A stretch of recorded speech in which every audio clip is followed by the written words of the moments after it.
Mic wasn't on. Of course. Welcome to Splatfest. I'm excited and I'm sad. I'm like, I don't want to say goodbye. I like Splatfest. I want more. Like, I get it. They want to work on the new Splatoon. But you know what? Why can't we still have Splatfest?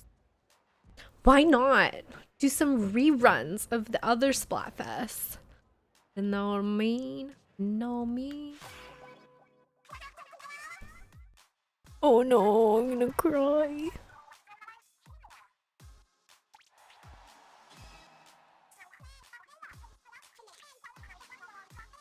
Who do you think's gonna win? Pearl with chaos or Marina with order?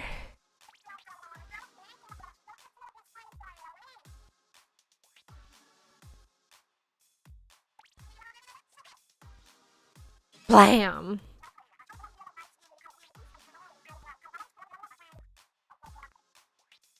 Add a zest to math tests? It's so loud up here, it almost sounds like you're rapping gibberish.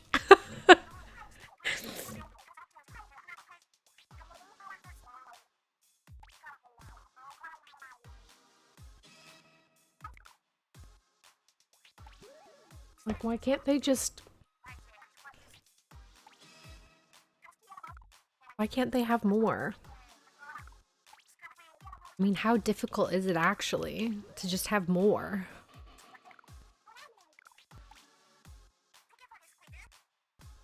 Don't get cooked. Stay off the hook. Guys, I'm so sad.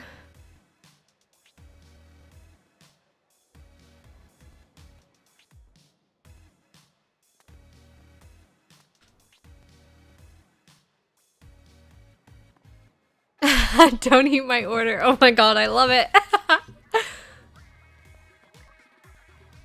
That's so bad. I'm so sad. I'm not Team Chaos, but I'll like it anyway. But apparently it's the favorite to win, so... I agree.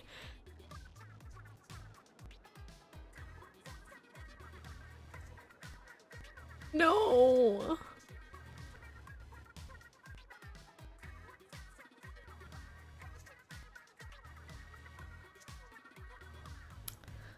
Screw you and your advertising.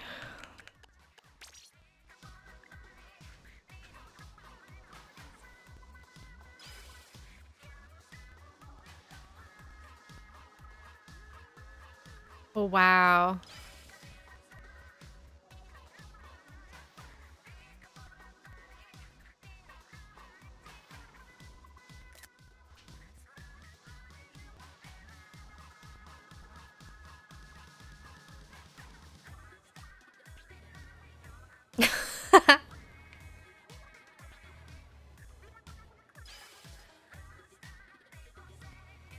Oh, it's so cute.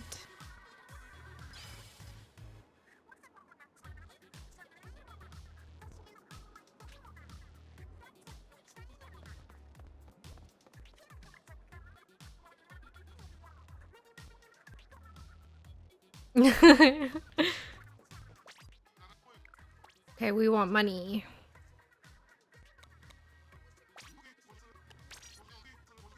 We want lots of money.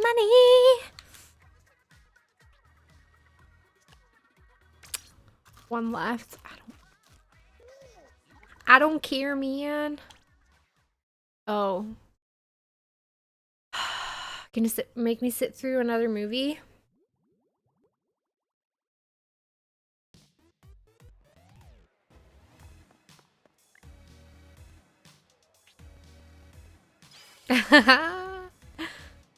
Oh, wow. People are like really good at this, okay? Wow, that was so mean. Sometimes we need to cut our liberties to live in peace.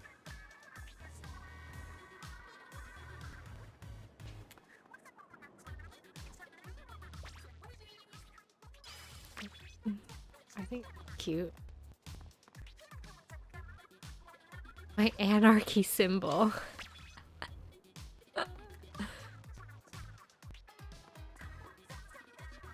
Okay, I want to see what's in the stores.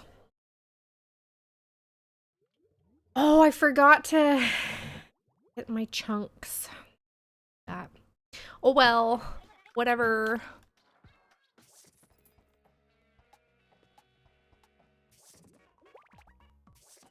Wait, hold on. That was kind of cute.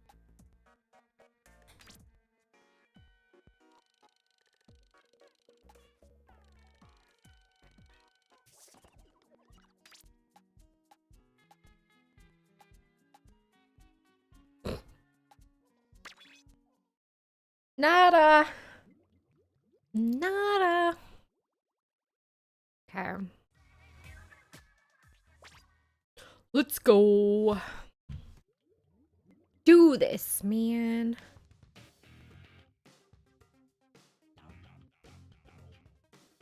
Doc, did you sub when I was offline? God.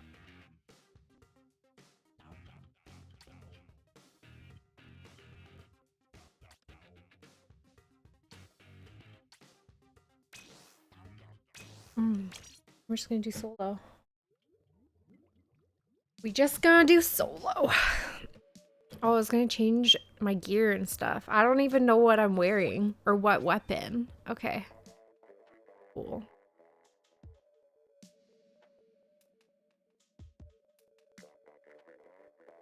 Okay.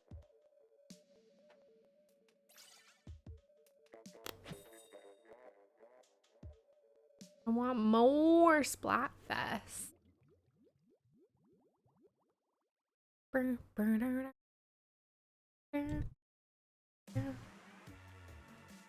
Shifty Station. Yeah.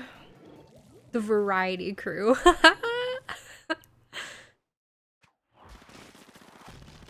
Oh my god, I love it.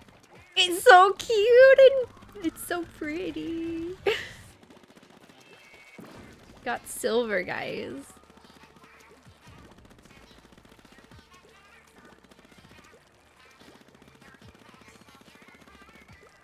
Done this Shifty Station before. What?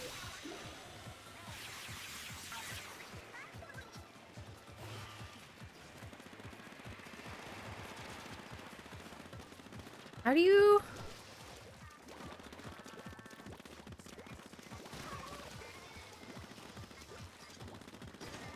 Oh, so you have to wait. Interesting. Okay. I can't get through. So it blocks them from getting through. That's cool. No! That's not fair. Oh, he had a charger. Gross. I know where I go.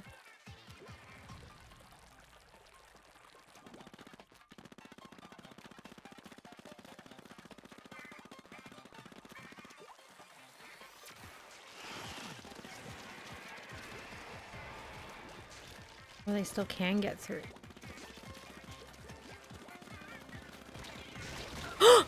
Ouch.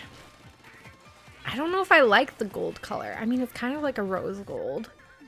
I mean, it's kind of nice. Two colors together, I guess, aren't kind of... I think they kind of clash. I still really like the wizards versus... what do you call it? Wizards versus knights. Those colors. I kind of like the color. I don't think that they look very good together though.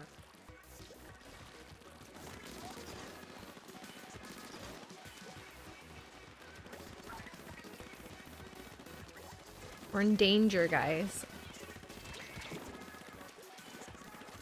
Gotta play hardcore. We lost.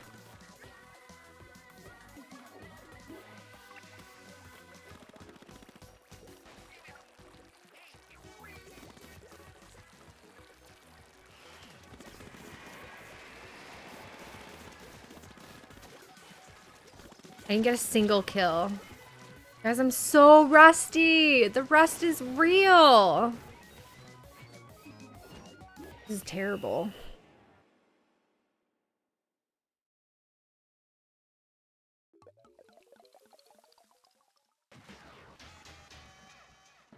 I blame myself. I didn't get a single kill. My team carried me.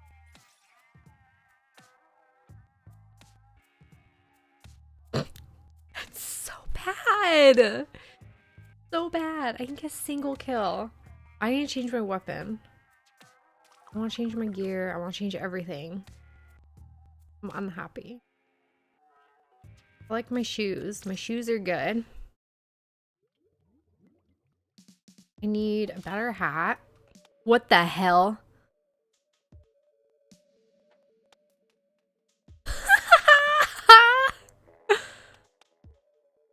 I kind of hate them so much. Okay, that one's... Go Auditor. Oh no. My favorites are all messed up. It's not exactly what I wanted, but it'll work for now. Happy Friday indeed.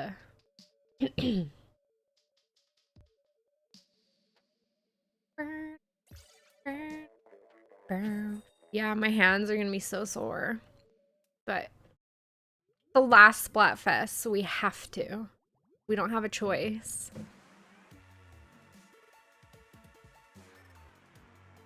The difference, 50 section.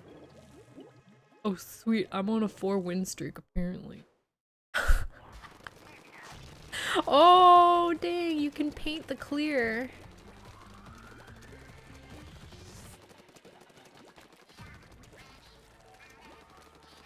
Oh, I don't like that. That's spoopy. That's spoopy. Yes, I got a kill, guys.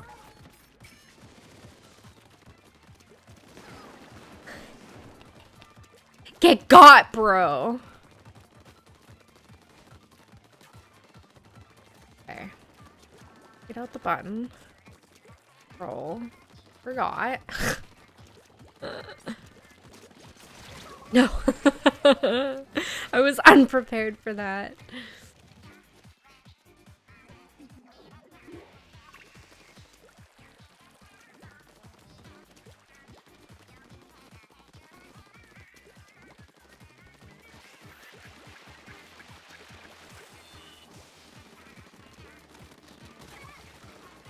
That was an assist. Welcome.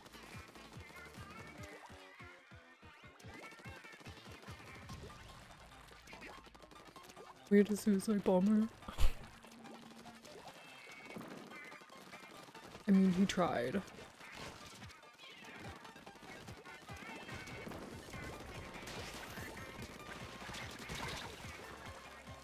I thought I was dead.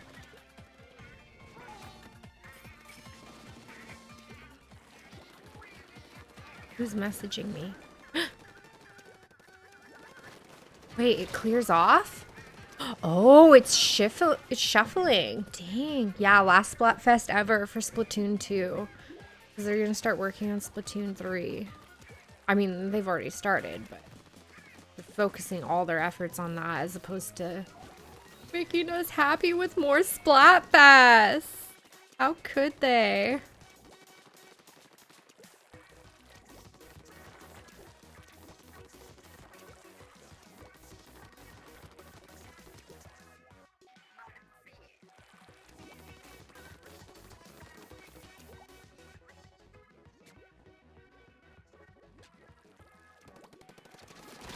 Dang it! What was I thinking? I want to change my weapon. I just didn't have enough time to like choose the one I actually wanted.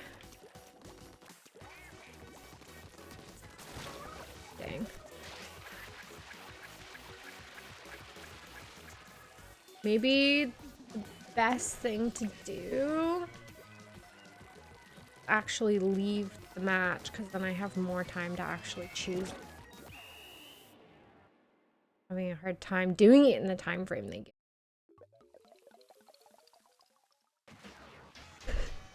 give. Rip their 4-win streak. Guys. I'm not sure. I never played Splatoon 1. I didn't have a Wii U. Oh.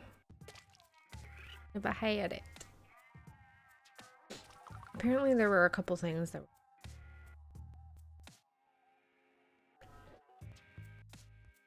Nope. We don't want to play anymore. We give up.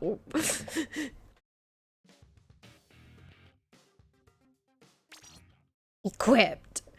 Let's go. Okay, now we can actually have a look at the weapons. Favorites, because I bought a bunch. I'm trying to like buy everything. Okay, I was having fun with this one. Then I was also liking...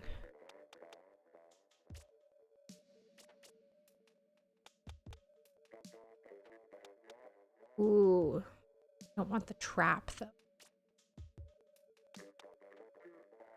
That's okay.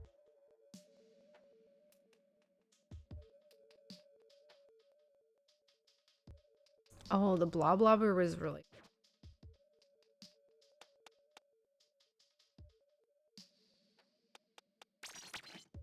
Because it's kind of like a sniper in a way.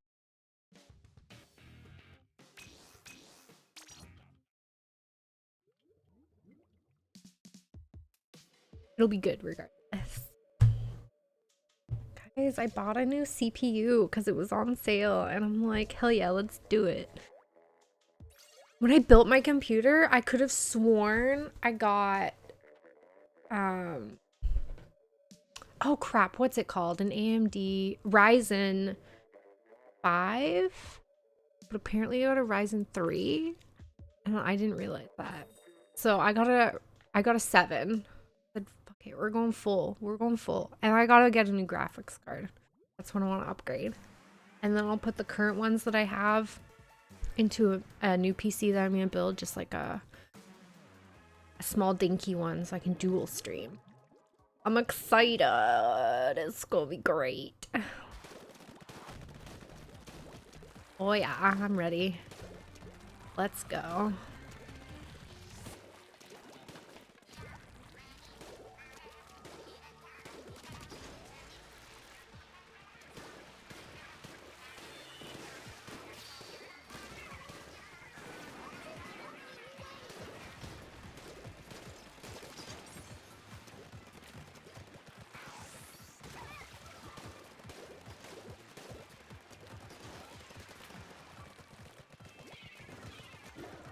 Excuse me, why can't I get up? Thank you.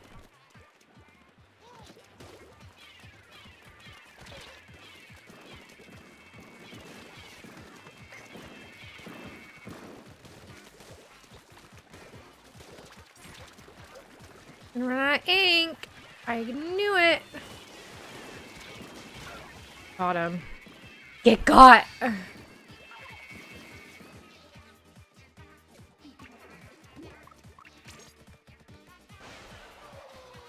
Drop roller, right? Okay, good.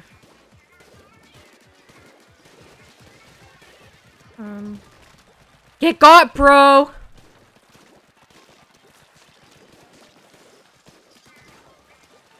Dang, that guy was fast. What kind of shoes did he have? That's what I want to know.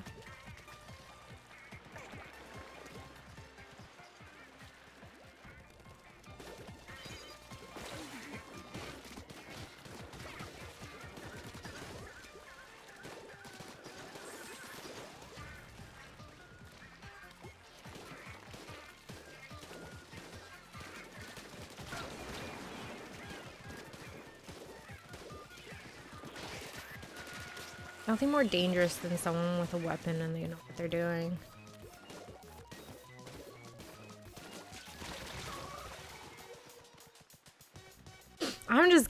I'm good with this one. I remember when this weapon was so annoying and I hated it. You know, I found that salmon runs actually helped me, like, get good at weapons. They don't give you an option. You just have to use them.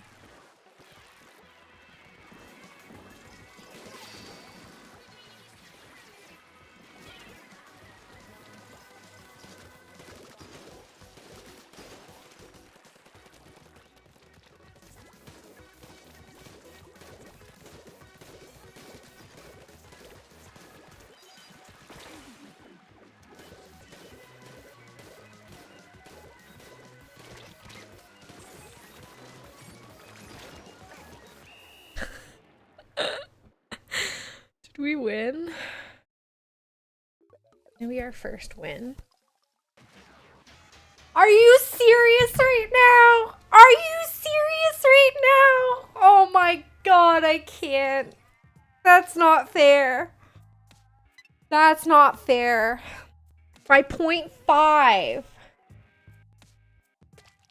Wow. I'm so annoyed.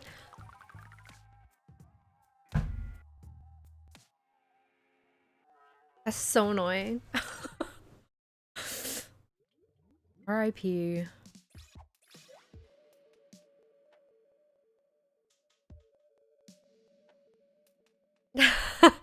I'm not on tilt, but that is annoying. Yay, Team Order got a 100 times bonus. Yeah. The Variety Society. I love that. That's adorable.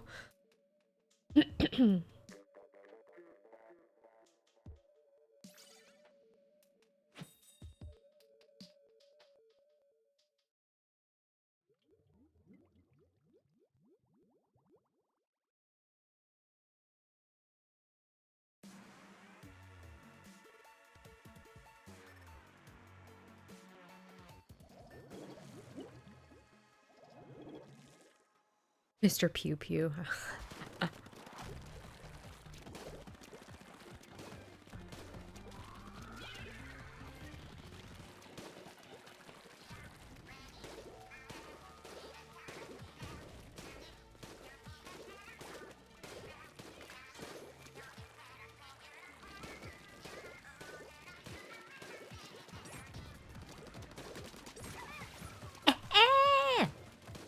Get got. Get got, bro.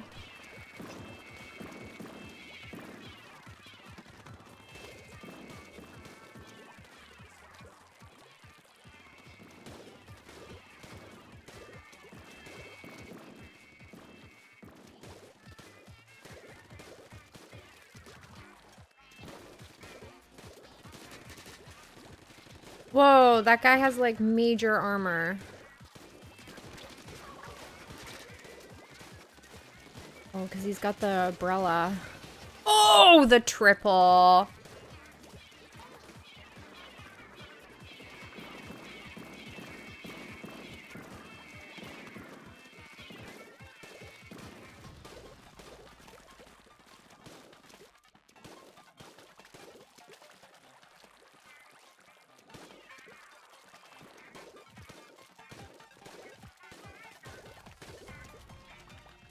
Oh boy.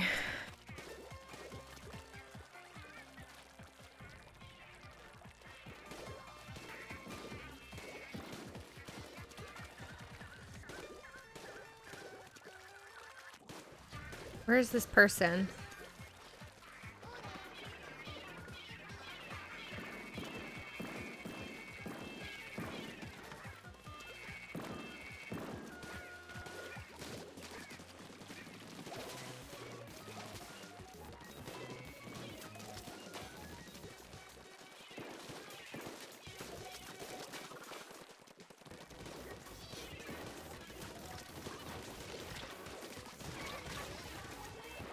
Got one of them.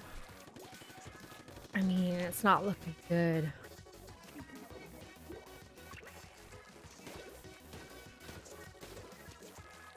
It's hard for me to paint with this thing. That's the only thing.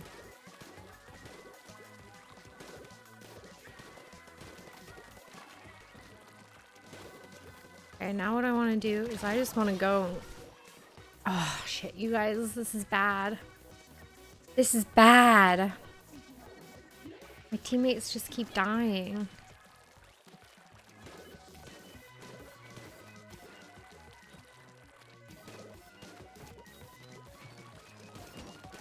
One more kill. Oh, come on.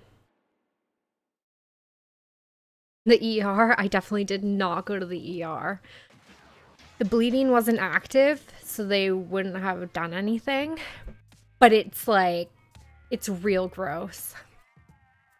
Like, it's real gross. It's like the toe itself, it like went down the middle and cut part of my nail. And it's like, anytime I walk, I feel the skin shifting between each other. It's disgusting. It is seriously disgusting.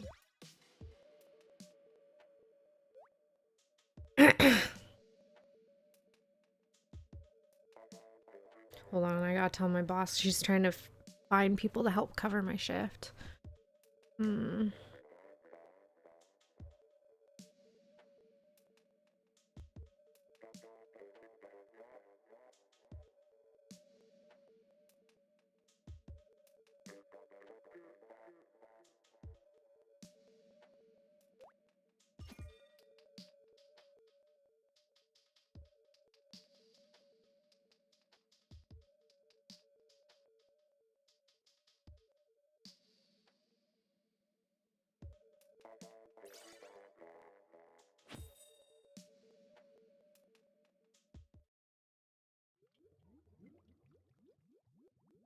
Yeah. Full body fucker. Exactly. It's like, ugh. I was driving. I went to go and get Starbucks and wash my car. And I was driving and I started thinking about it. And I'm like, I'm going to pass out. This is not a good idea. We need to think about something else. It's just one of those things. It's like your mind just automatically goes there. And you're like, come on, really? Like, we don't got time for this. Gotta stop, brain, please. Trying to find someone because I don't work until Tuesday, thankfully. But my job does require a lot of moving around, and if my skin flap doesn't reattach to the other part of my foot, then I'm not gonna be able to walk around. So, I mean, I don't know if I should go to the ER and get them to stitch it together so that it stops moving. I feel like that would help it heal, but I don't want to spend 6 hours in the ER waiting to see a doctor to stitch it up. Because it's not actively bleeding. So everyone else who comes in is going to be ahead of me. I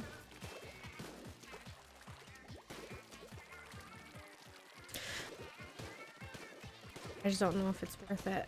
I think what I'll do is like tomorrow, if it's still not like reattaching to itself, then I'll probably go. Because how else is it gonna heal? Yo, Thumbo! I sliced my toe open. Oh my god. Okay, I have inappropriate reactions to bad things. So I'm smiling, but that is just my brain telling me, haha, it's funny. It's not funny. Like, when people tell me, like, really bad news, like, so-and-so died, I'm like, oh, that's so sad. My brain just automatically starts smiling, and I'm like, this is so inappropriate. Yeah, it's a inappropriate response. So, while I'm smiling, I'm actually just, like, really creeped out. Called shock, yeah, I guess. But yeah, so I sliced it open. It's like right down the middle of my toe and through part of my nail. And yeah, real gross.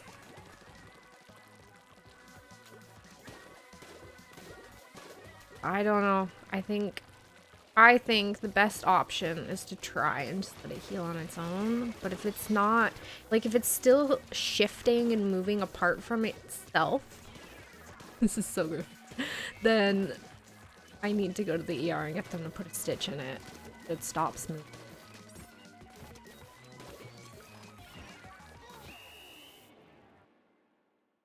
Yeah. Well, I mean, it's not actively bleeding, but I was freaking out last night.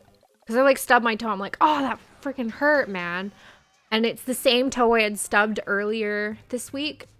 But I stubbed it, and so all I got was, like, a bruise. More like underneath the nail, there was blood.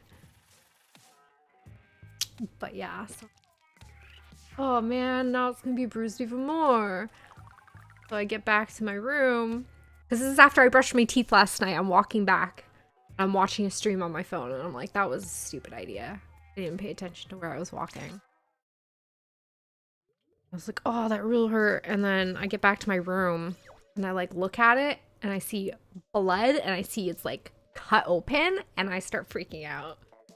I, like, went upstairs, and my mom was on the couch. I'm like, Mom, Mom, Mom. She wasn't hearing me. I'm like shaking her. I'm like, Mom. I'm screaming at her. I'm like, Mom! And nothing. And like, I just start crying. And she's still not waking up. My cat's freaking out. And then like after 5 minutes, she finally woke up and she's like, oh, I thought you were laughing. What happened? I'm like, I can't look at my toe. I'm scared. And she's like, oh, we gotta clean it. And I'm like, can you even see right now? Can you see it? She's like, no. And I'm like, well, then I don't want you touching it. I'm like, have you been drinking? She's like, what does it matter? And I'm like, if you're gonna be putting stuff on my foot, I need someone who's sober. If I'm the only one who's sober, I'm doing it myself. Oh man, it was not a fun night. I know. This was like at midnight too. It's a terrible time. Well, it was like 11:30. It's a terrible time for this to happen. I was like, I'm gonna throw up. Oh man. My mom is like a teenager, okay? I'm serious. She's worse than I was as a teenager. 'Cause at least as a teenager, I wasn't drinking and partying all the time. I went to school, I came home. I went to school, I came home. That was it.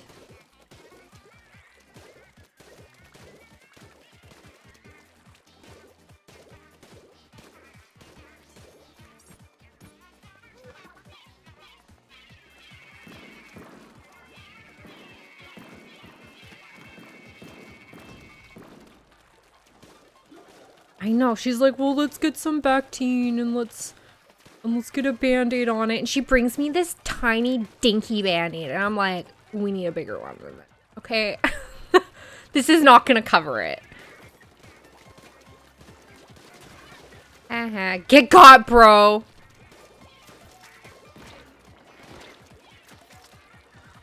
Dang it! I'm not toeless. I know, I was freaking out. I was like, we need to go to the hospital. I need to get a stitch. I still might need to. I don't know. I don't want to put anything on it. Like, I don't want to touch it. I'll pass out. I do not do well with blood, okay? If I could have, I would have been a nurse, but I don't do well enough with that kind of thing. It just would not have worked out very well.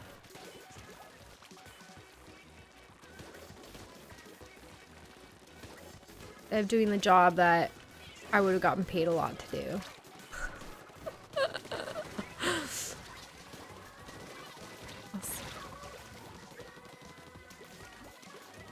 He did get gotted. You guys, Team Chaos is gonna kill us.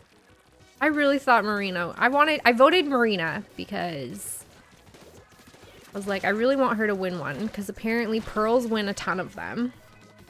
I was like, okay, we'll go with Marina. And then they did like this poll on Twitter who's like, who are you voting for and stuff? And The amount of people that voted for chaos over order, big yikes.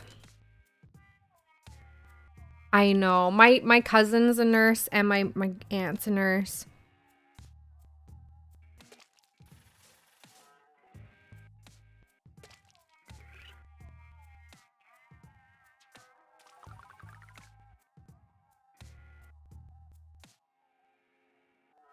Yeah. Instead of playing Splatoon, I mean, it's not actively bleeding. There's nothing I can do. And I think the best thing to do is to like rest it, if that makes sense. Because the less it moves, the more it'll heal, right? Stitches stream. Oh my god, no. I think what I'll do is I'll send the picture to my cousin and be like, what do you think? What should I do? Splatoon while getting stitches. We'll do a phone stream. I think I should text my. I mean, I sent it to my sister. Like, help. And my mom's like, I'm going away tomorrow. Okay, cool. I can't even send somebody to go get things for me.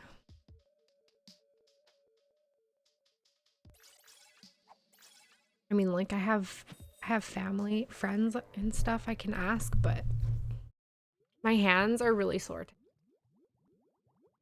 And the more I play, the more sore they get. So I'm just trying to stretch them out. Though.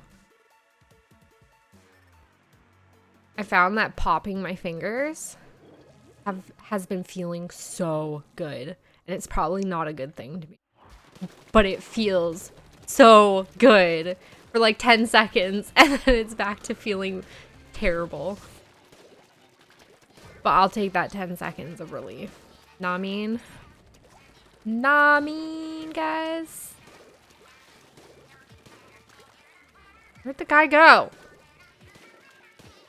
Up there.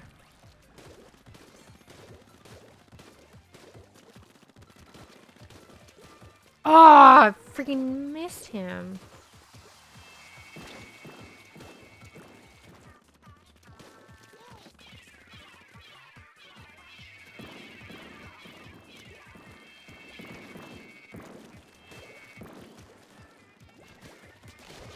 Dang it.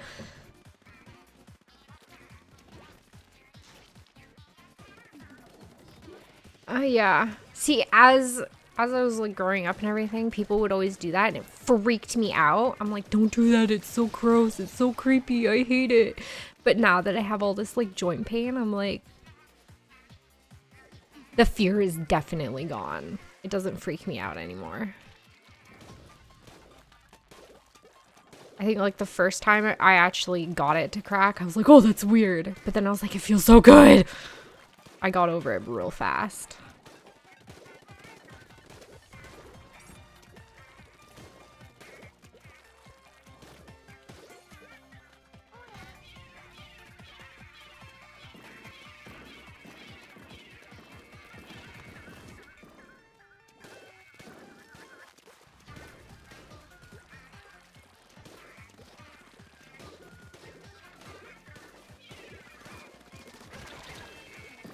Get me out of here, bro.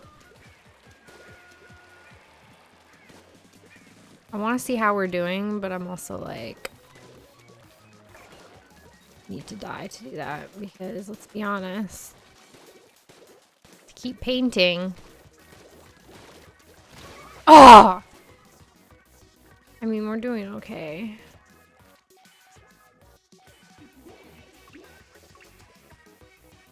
Or ride a skateboard around the house. I mean, I don't have a skateboard. I have a scooter.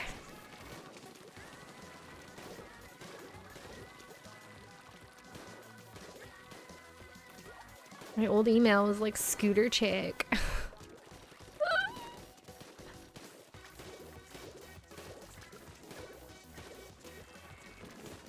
still have it somewhere. I don't know where it is, honestly.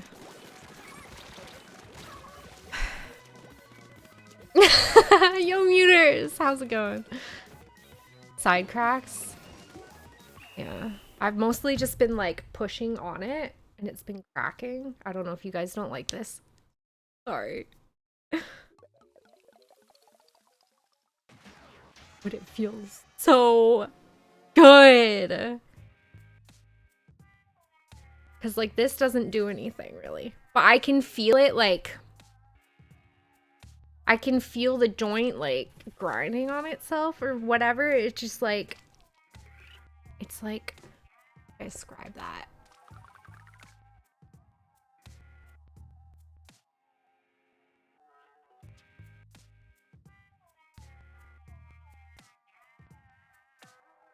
Can't get them to pop. I got like 4 of them yesterday and it felt amazing. Okay, my boss is trying to help me.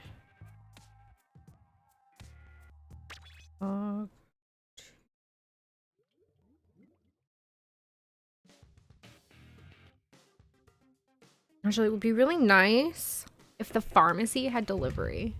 Seriously, I don't want to leave the house. I already had to leave the house and I'm like wearing sandals. And I'm like, this is so gross. I hate feet, okay? I hate them.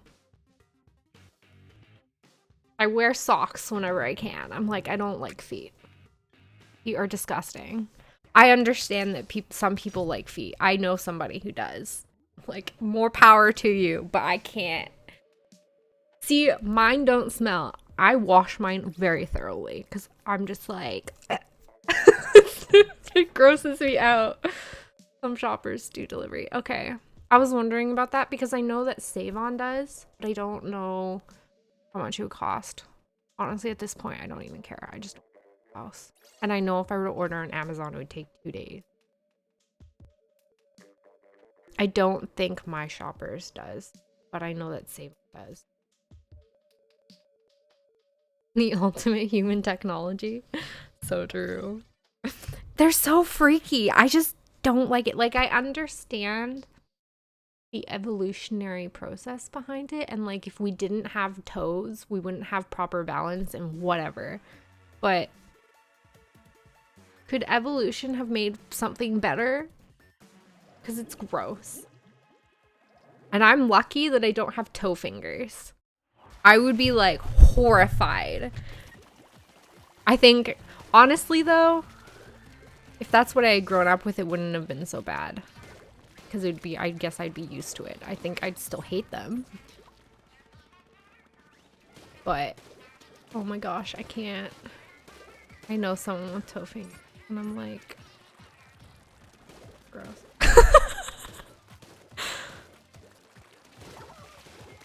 I can't do it.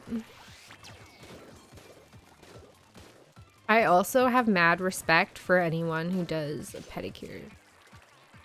Because I'm like... I tip them well if I go. I have to deal with people's feet all day. Here's a bunch of money. Thank you for good person. Thank you for your job, essentially.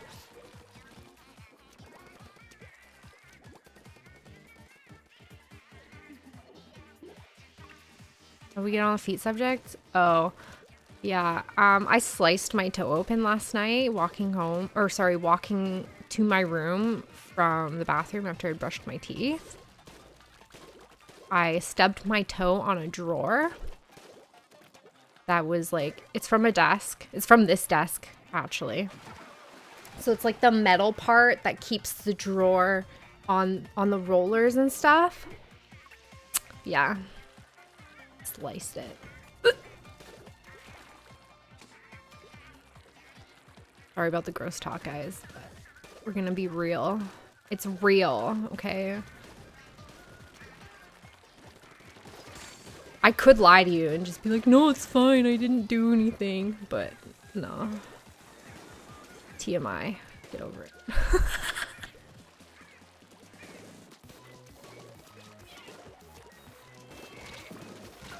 Oh!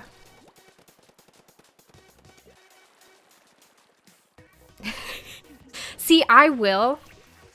But every once in a while, it's nice to go and get somebody to just go completely ham. Do you know what I mean?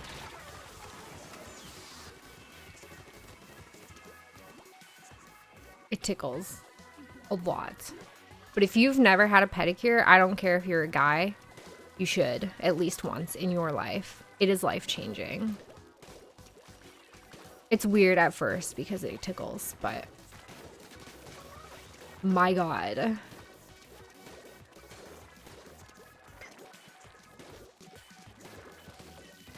Like, I know some guys that get manicures too. It's nice to just have nice looking hands. It's nice. Ew! Thumbo, no, that's gross! I can't.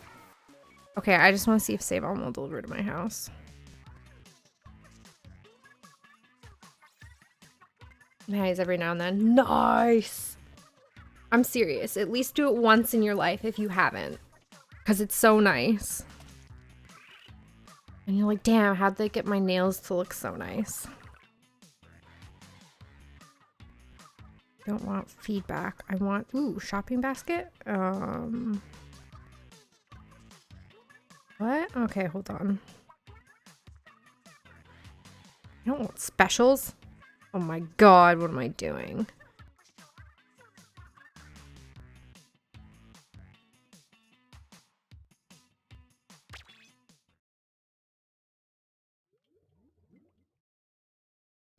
Pharmacy. There we go. Expensive. Yeah. Oh, experience. Yeah. It definitely feels weird, but you get used to it. Do it a couple times. I guess I don't want pharmacy. Online shopping. That was really, really bad. That's not the store we want.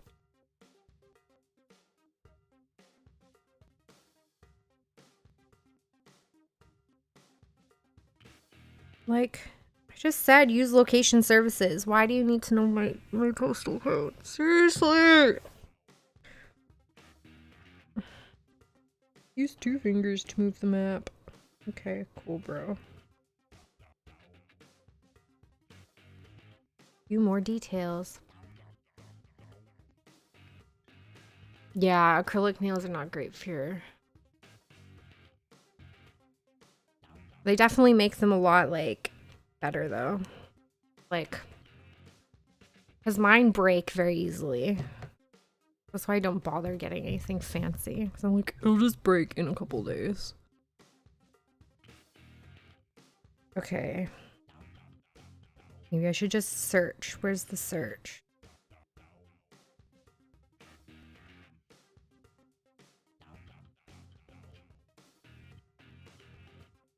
Where's the search? Okay, can you... Okay, nope. Urgh! Their app sucks. I mean, it's not an app, but it sucks. Shop now. Please, can I search? Thank you. Band-Aid. You can make them? Oh, fuck, I'm not making it. I'll buy it. My boss is like, you can make these band-aids. Like, no. What are they called?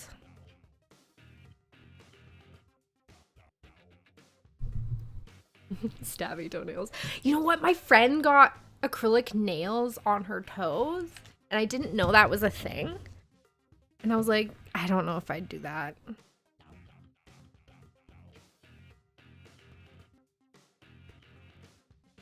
I mean, we could get those, like, super glue ones. They don't work very well. I am not making them. Jojo, that's not happening. No, thank you. Can't do.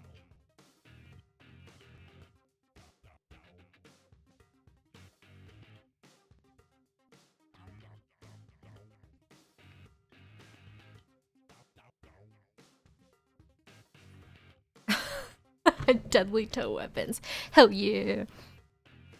Okay, what did she call them? Because that's what we need to look up.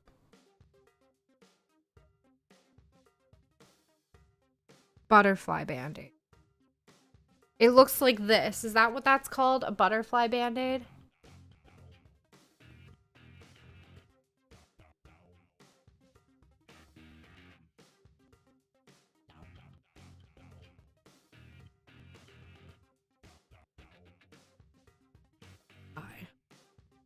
I might just have to go down there.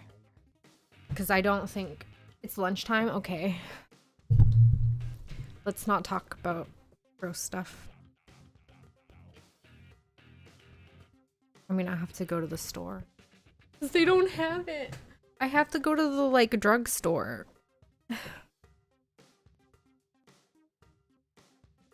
Butterfly.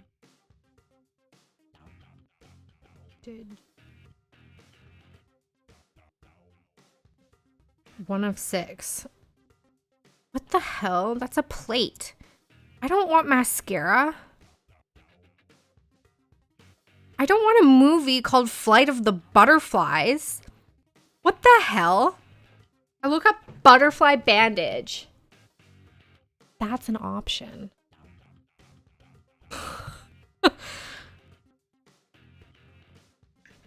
Free shipping over $70, $75. Not happening. Bandage and dressings. I know, exactly. But I feel like at least it would somewhat at least try and help, right? And then we just have to not move a lot.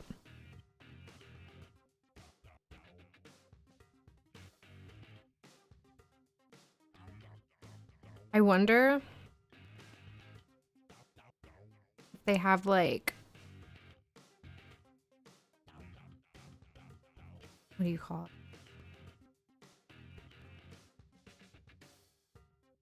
Oh, paper mache it. I have duct tape. I do, but that's the thing is I really don't want to put duct tape on it. Oh, the idea of peeling the duct tape off just makes me want to pass out. Can't do it. Egg whites? No, I don't like eggs.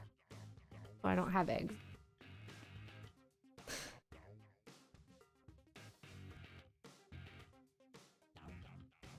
I'd rather just spend a ton of money on a band-aid. I mean, apparently I can make it with like, I mean, I have tape, like sports tape. Because this is apparently what you would. Oh. No, I don't like eggs. It's just like, it's gross to me. I can't do it. You don't think you can trust me? I'm sorry. I'm sorry.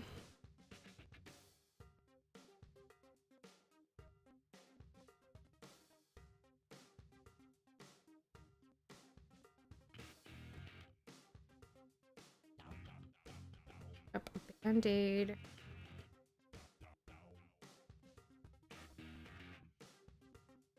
I just want to make sure they have it. I'll go there and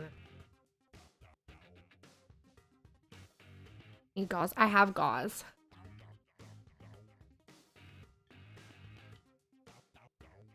I have gauze. I have polysporin, which is like disinfectant cream. Apparently, there is no polysporin in this. Called something else. Like.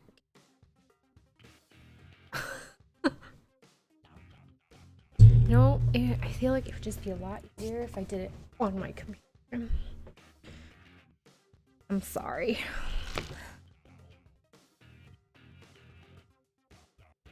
I'm having one of those like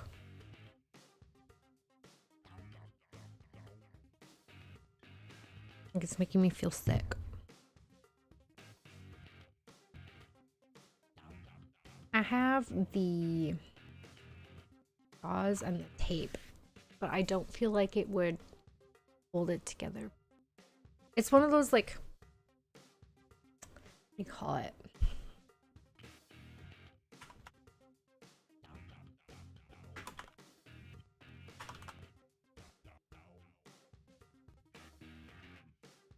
Band-Aid. Oh, Shoppers might have.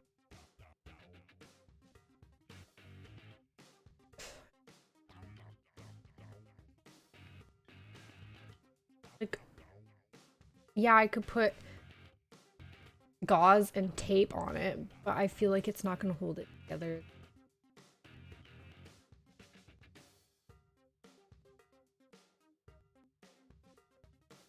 I mean, maybe it won't. Oh, here, skin closures. That's what they're called.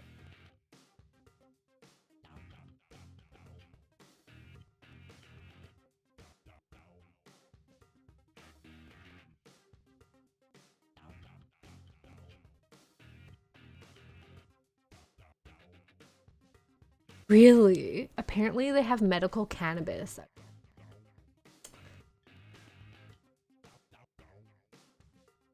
I don't...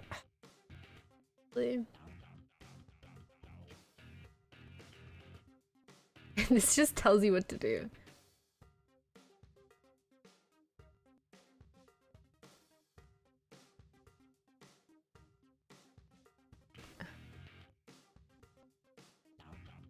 Not jagged. And it says the advantage to stitches is that the doctor can line up the edges of the cut squarely and cleanly. And the stitches keep the edges in place while it heals.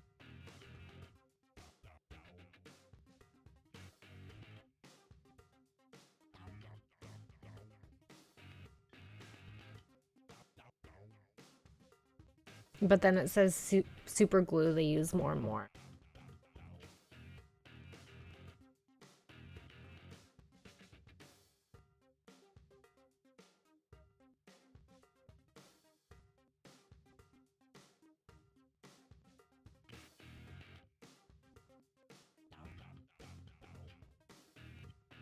Okay, hold on. Can you disappear? Thank you. Okay. That's that require medical attention and include the following.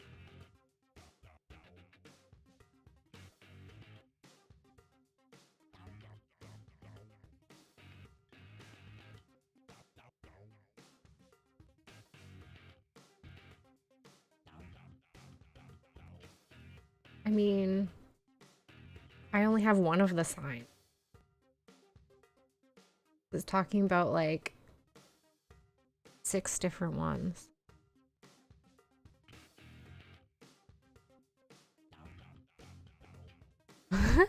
Yo, Foo Fighter, how's it going?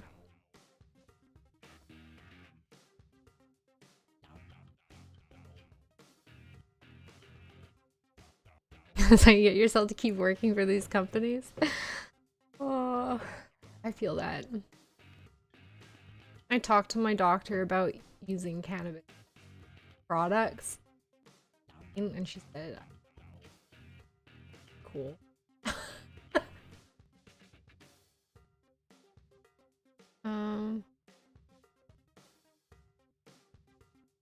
Stringent?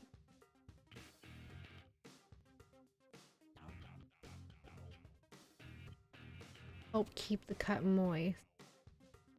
Yeah, I agree with that. But I want to know.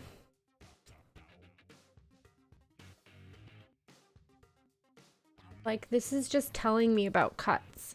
Can I see the products? Yeah, like I have this like cream I can put on topically, but it's not doing such a job.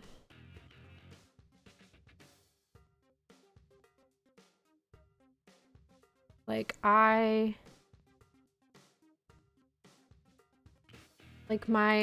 medications I'm on are they help me bring my mood up and me like less depressed, I guess, or like antidepressant, and using pot would counteract that. And so it's not an idea, apparently.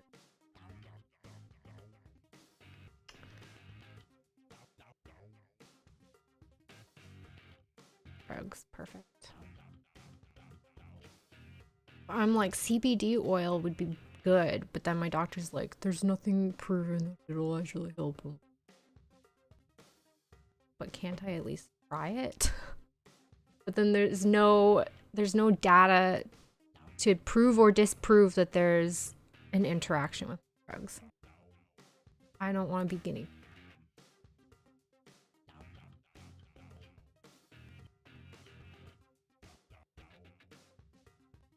What was it called?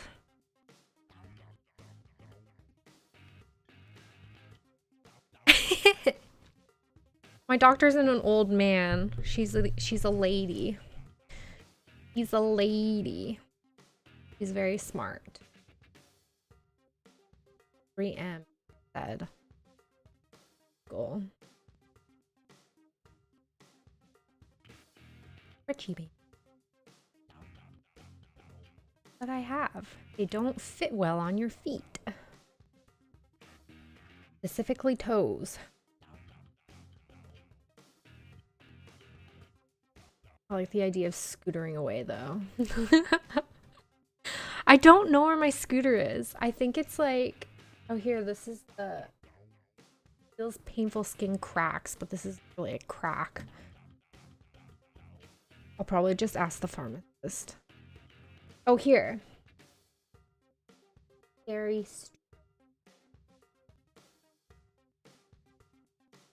have something like that, then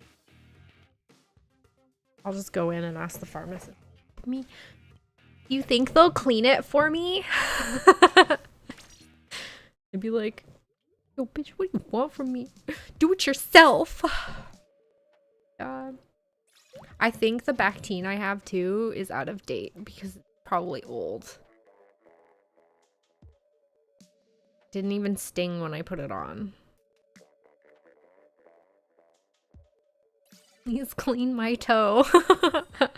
I know that my pharmacist that I go to for my medications would probably help, but they have such a lack of selection of anything over the counter that that's not where I go.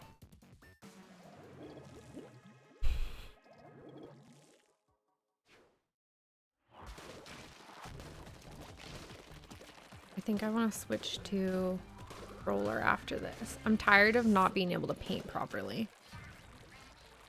I need to find a middle ground.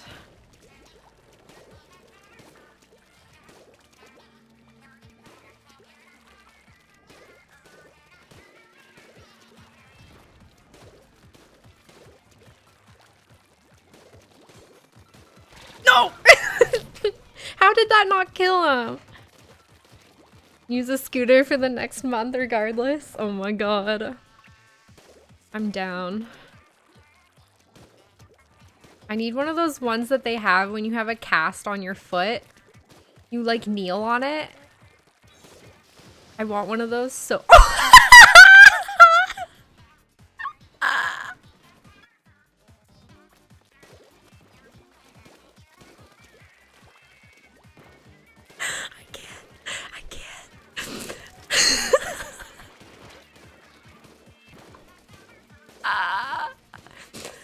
That was fantastic. I can't.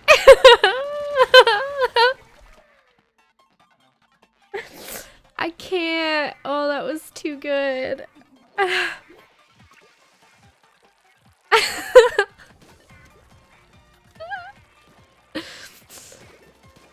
Oh boy. That is some real feels right there.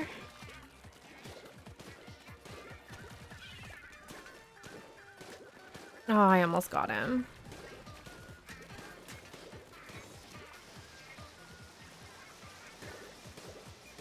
Off the edge again, bro.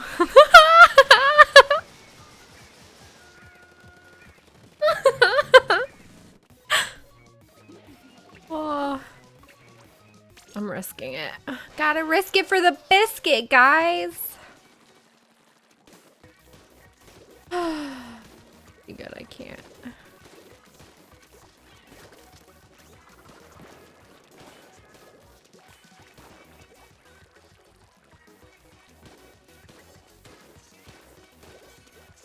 Yeah, I see you, bro. Oh, that was so good.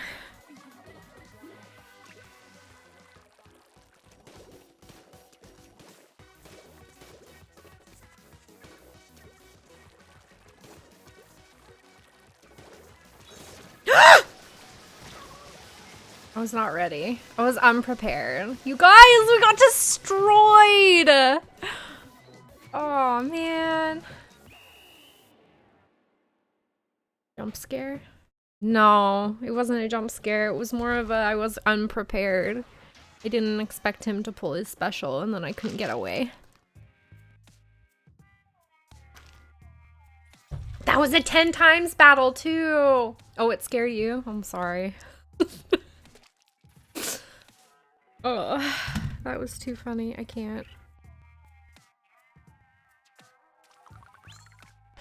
Okay. I think in about an hour, I'll take a break for lunch and go and get band-aids and stuff, and then we'll come back again. Plus, I think it'll be good to take a break. The silver paint is cute. I definitely like it better than the gold paint. Like, I think that they definitely did choose good color for the gold, but it doesn't match well with the silver. And like when it's on the ground, it doesn't look right together. I mean, it's not like the wizards versus knights. That one was amazing. That color combo will always be my favorite. And if there was a way for me to choose that to always be the color combo that I was playing with, I would 100% choose it. That would be something really nice for them to add. Maybe even for just Splatoon 3 or something. Because I know that there's a way to turn on consistent colors for people who have color blindness. But there isn't really a way for you to choose the colors. That would be cool if you do that.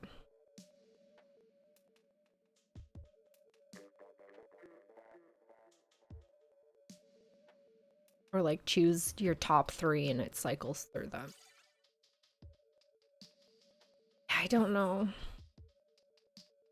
I mean, for you guys, you have to understand too, the way that my capture card works is all of the colors changed slightly when it captures it.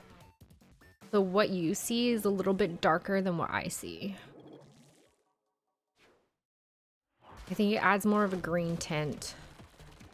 That grass looked...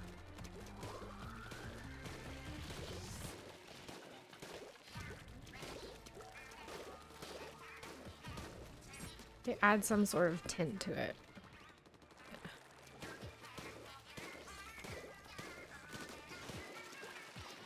I thought I got someone for a second there.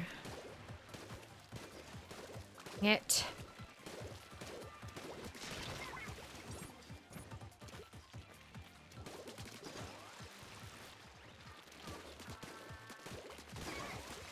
Got him!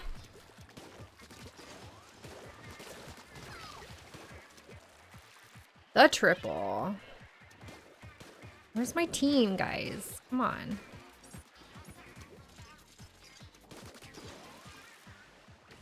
I'm like safe up here, okay?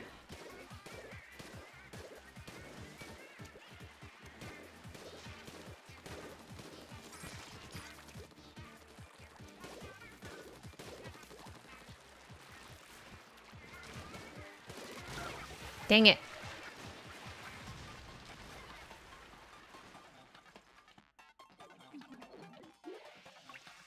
I mean, you're probably not colorblind.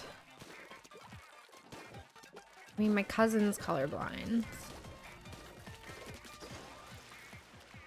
And I know people that are colorblind.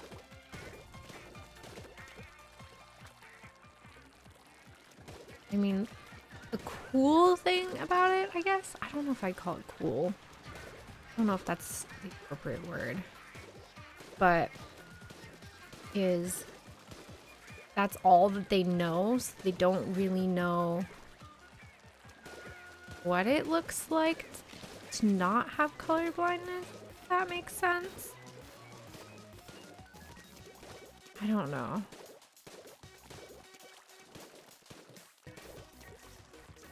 Yeah, I don't know. Because I feel like at least for them, it's normal.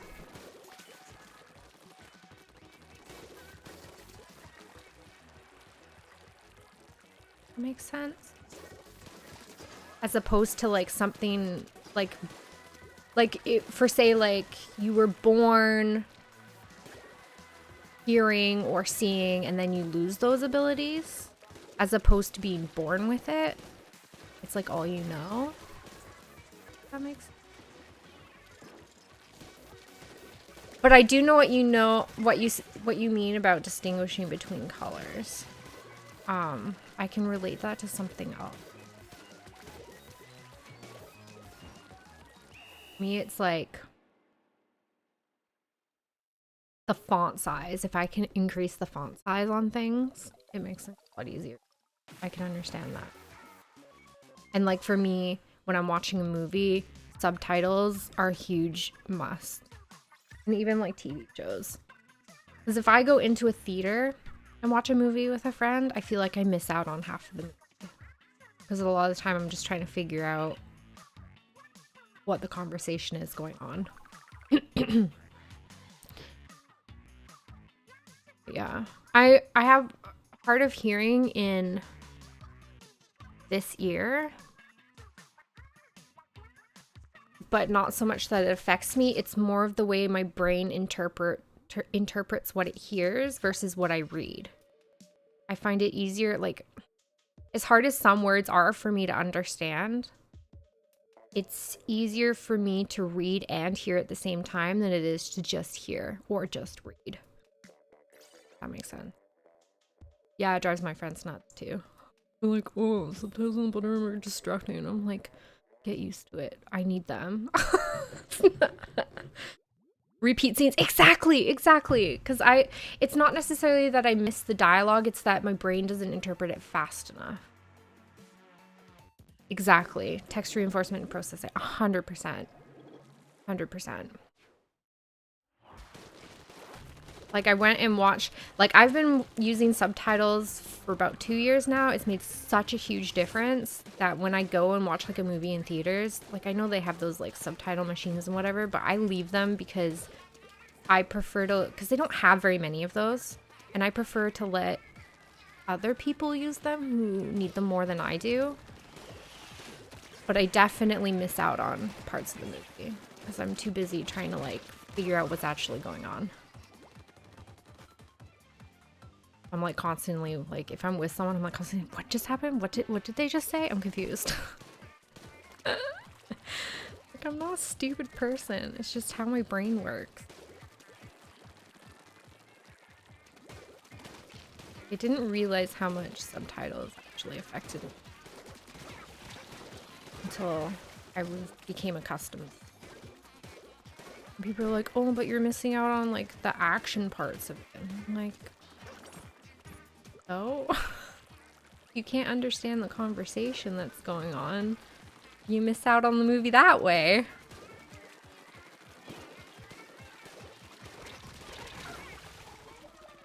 Like it was something like I'd have to keep rewinding parts. Like it was good with PVR because I could rewind a bit. I'd be like, wait, what? And I could rewind it.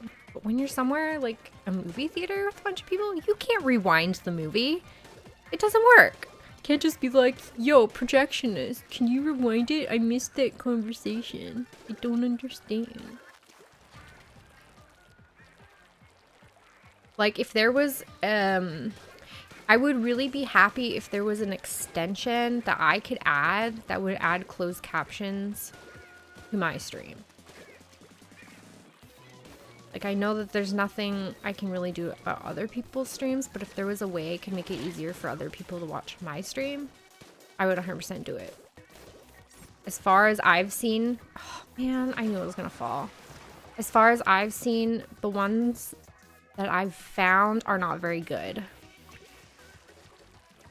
They don't work very well. Like some of the words are wrong. I feel like it would not interpret very well. Is that better than nothing?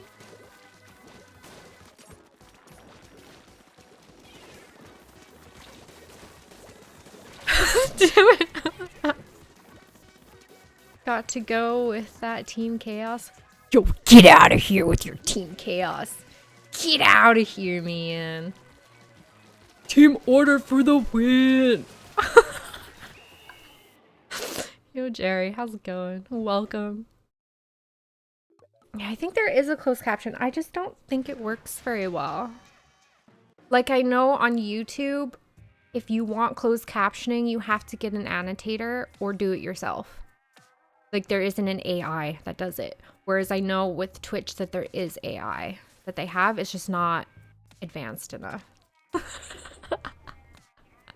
I was joking. But if you want to leave, you can leave. I'm not going to force you to stay. Are you playing?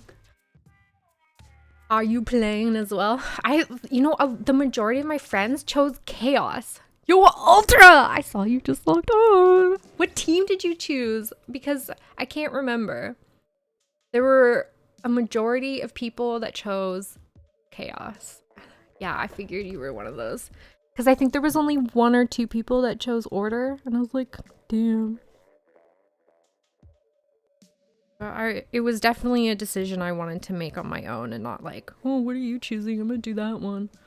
No, I figured as in because I remember seeing your name. I just couldn't remember 100% if it was Chaos or not. But I was like 95% sure you chose Chaos. Auto-generating options only work well if the person very clearly enunciates every word and speaks slowly. Yeah, exactly. And I don't. And I also attribute that to like poor hearing. They tend to like everything just sort of runs in together. Yo, Shira, how's it going?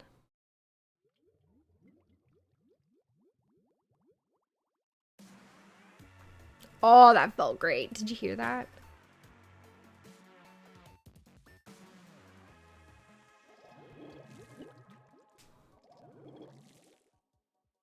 That felt really good.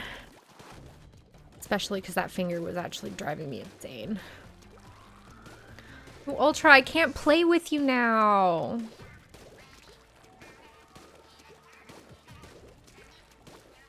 Also, are you planning to go to AGDQ in Florida?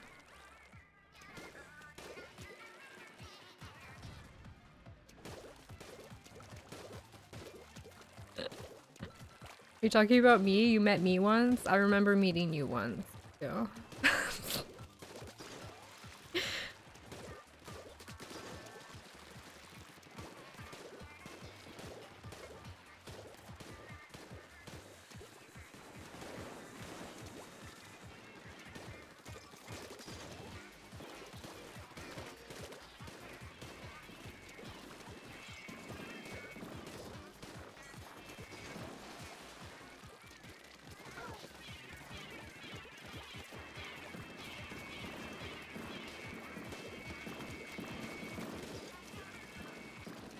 No!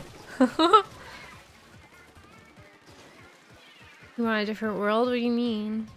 You want to go? Well, if you do go, we need to hang out. Because I met you on like the last night and that was sad. Well, it wasn't the last night. It was close to the last night, right? It was during Phil's run. And that was on Friday. Second to last night. And then on Saturday, I was barely at the event. I just wasn't... Oh. Mentally. The lack of proper sleep structure and meal structure really affected me, unfortunately. I just need to be better at it. Crazy. Know what I mean? Learn from the mistake. And you were drunk, yeah. That's okay though. GDQ is all about having fun, right? Having fun and hanging out with friends.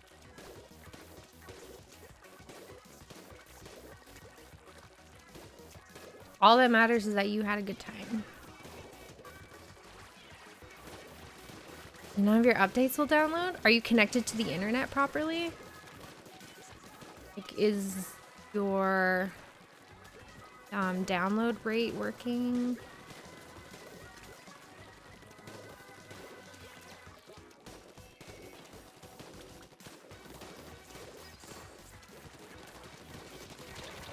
I had that issue not too long ago where it wasn't actually connecting to my internet properly, and I had to forget the internet password for the account or whatever, the Wi-Fi, and then redo it. And it took like 3 tries for it actually to connect with.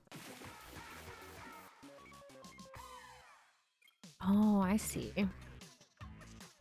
Yeah, I understand that. But I chose to choose something that's very close to what I am in real life. And I like things structured and in an order and predictable. If that makes sense. The SD card. Is it full? Because maybe it can't download it because there's not enough space. Are all of your games downloaded? Or do you have the cards brand new? Because the only thing I would suggest doing is if you can hook it up to your computer and reformat it is what I would do. But then you have to reinstall everything. That would be the only thing I could. I can't remember what mine is, like what size it is. I don't like any of the gear they got here. Let's see. Play with friends. Friends. Yeah. The 2 people I have on here that are on my team. One person I added randomly and the other person was from a person who raided me a couple months back.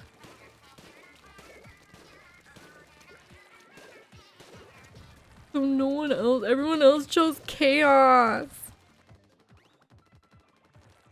There's a couple people that haven't even chosen a team yet. Yo, if Penelope wants to play, she can choose order. Should probably choose chaos.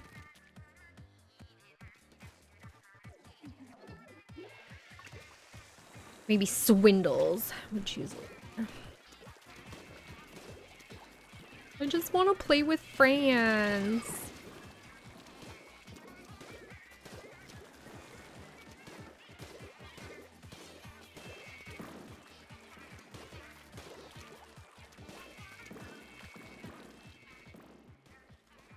Can't get it set up right.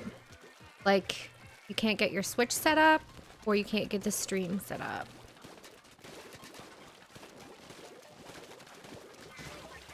Yeah. Got him. Teamwork makes the dream work.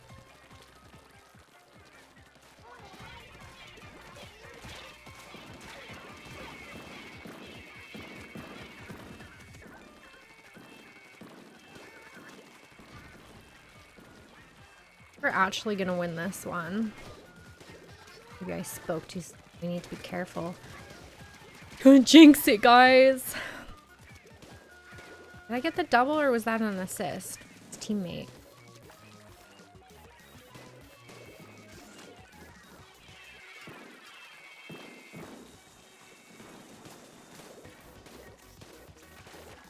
You have an Elgato capture? Internal or external? Or interface with OS with Mac. Oh yeah, no. Elgato doesn't work well with Mac. Nothing really works well with Mac, honestly. And even when I was trying to capture just like an actual game on my Mac, like just window mode, it wouldn't capture audio. It would only capture video. It was BS. I was like, I need to buy a PC. Or Windows, whatever you need. Same thing, IMO, okay? You need to give your PC to your dad? Fair enough.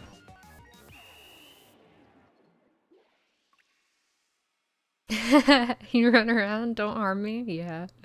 Yeah. Yeah, they do look nice. I wish the gold was a little bit more...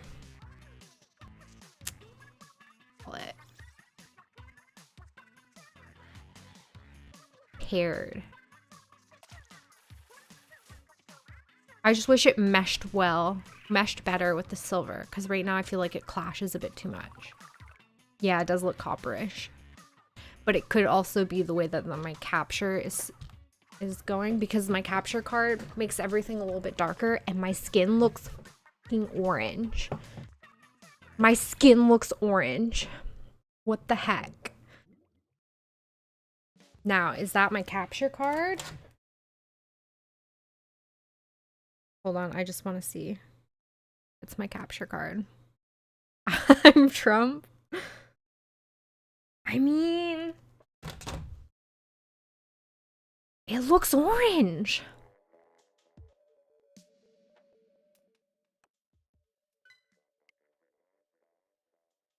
Gamer Media Gamer.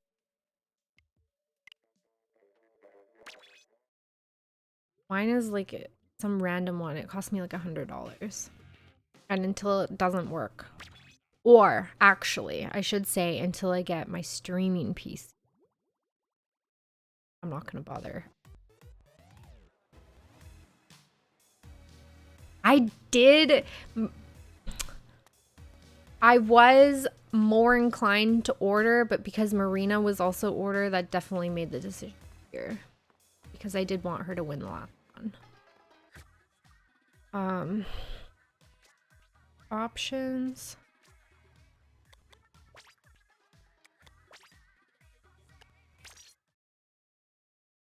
So that was a factor in my choice, but it wasn't the only one.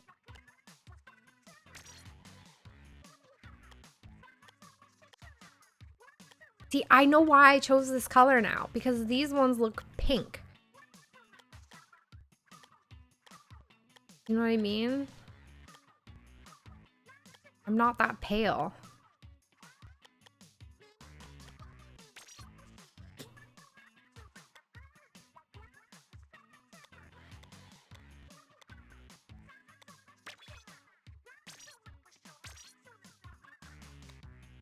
And I like this hair. That's the only...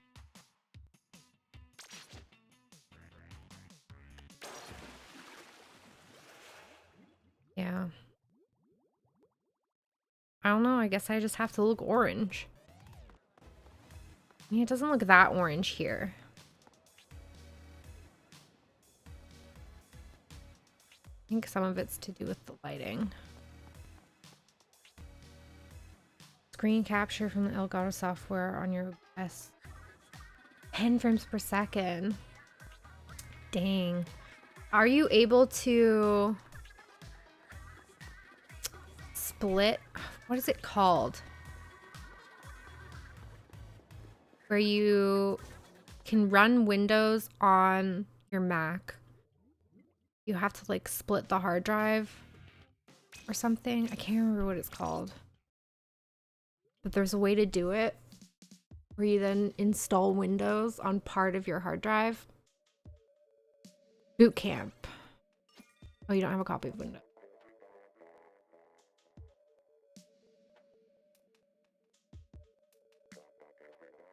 Yeah, I heard the Elgatos aren't that great, so that's why I didn't buy one.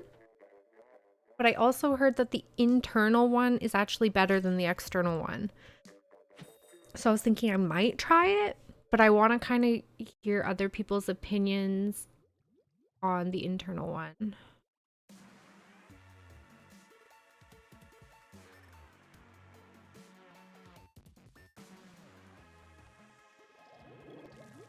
But I heard that it has less problems than the external one.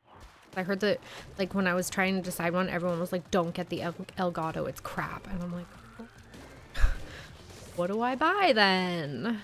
Let's buy this one no one's ever heard of. See if it works. It's cheap. And it works really well. There are a couple things that it does that I don't like, but it's not the end of the world. Like, it captures it, so it's fine. the sound becomes a little bit lower and the color's a little bit off. Whatever. Better than the alternative. And I mean, as with any capture card, you do have to like reset it every so often. Because the audio and video become out of sync after several hours. But, I mean, most capture cards, not a huge issue. You just unplug it and replug it and it's fixed. Like, a manageable error. Would it be nice if I never had to do that? Yeah, sure. But it's not, like, a hassle. It's not enough of a hassle to drive me insane. Know what I mean? Screw you, man. Got one of them a couple of years ago.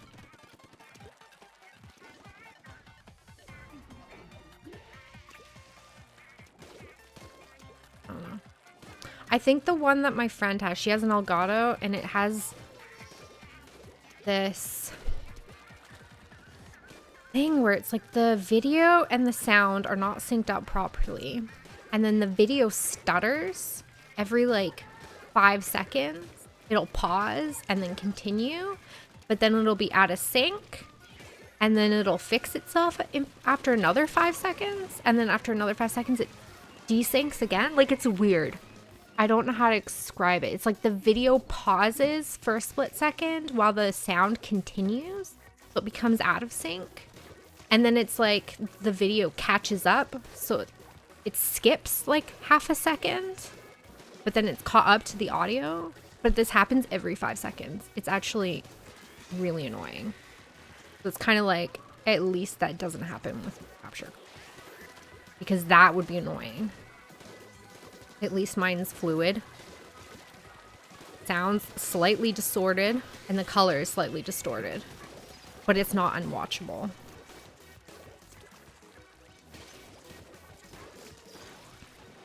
Is it unwatchable with that stutter? Kind of. Like, it's annoying.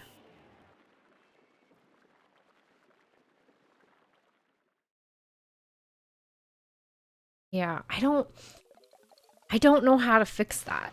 That's the thing. And she doesn't either. And it's something that she's tried like almost everything.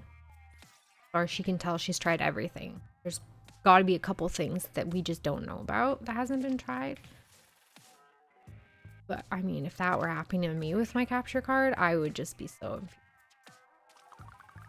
I would just be like this and buy a new one and just give up on it.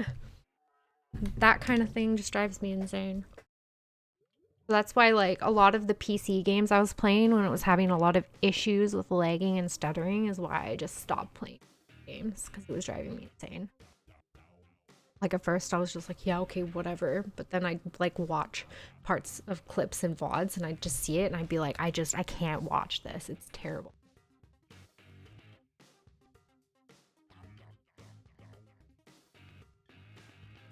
God. So then I think that that would be the capture card not working with OBS properly because of updated things. So I would assume that Elgato would be updating the drivers so that that could work better.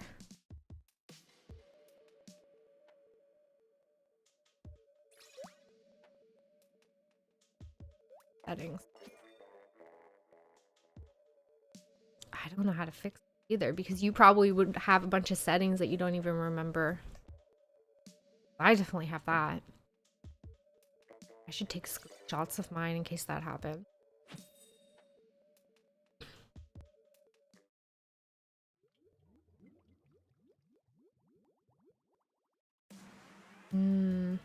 No, her computer's fine. Definitely the capture card.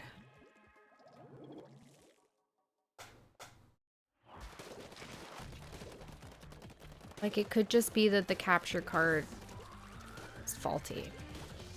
I don't know. I don't know enough about it. to offer or suggestions or anything.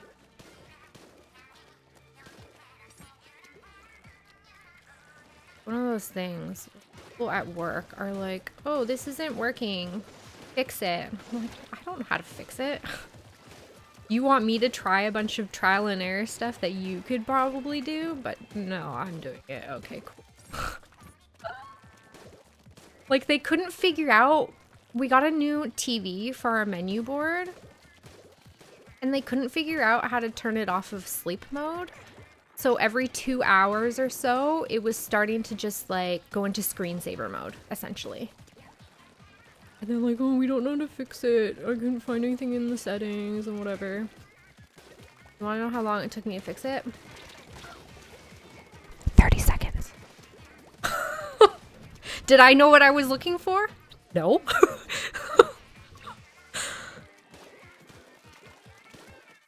So it's almost like, okay. And like anytime for like, what do you call them? Holidays, we have a different menu at one of the locations. And so anytime there's a holiday, we have to change the menu. You know how many people know how to do that? 2 people. Do you know how many people work here? 30.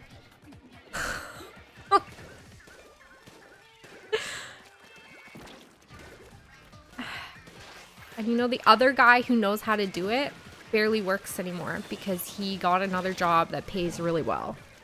So it's just, it's kind of funny. And like, I've tried showing people, they just don't remember. I've tried writing down instructions, whatever, it doesn't work. My boss is like the sweetest lady ever. So if she ever like calls me and she's just like, I can't figure it out, and I try and walk her through it and she still can't figure it out, then I'll drive out there and fix it for her. I do that for her. Not for like my boss or anything like that. She's one of the supervisors at one of the locations. But she's not technically boss, right? If my boss asked me, I'd be like, no. If she'd ask me, I'll be like, I'll be there in 10 minutes.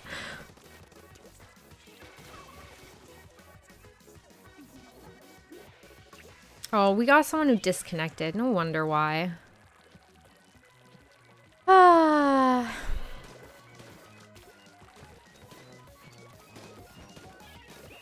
Like, as annoying as my job can be, it's a good job.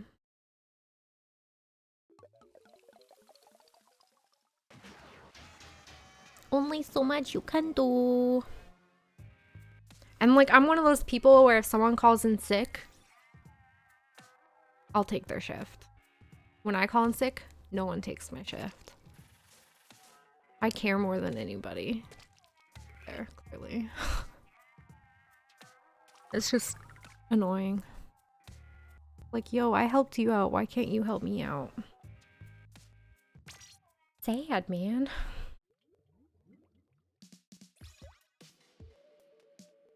Like, I'm currently looking for a job. Don't want one that's full-time.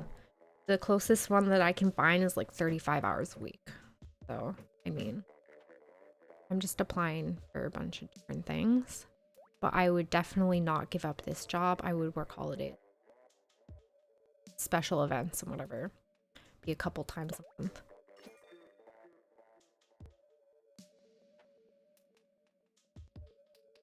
Don't think I'd be able to quit it.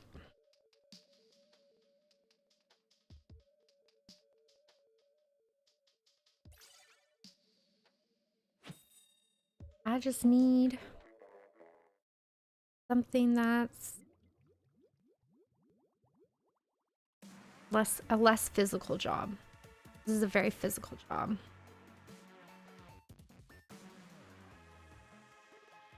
Because it's food service. Like, you're constantly moving around.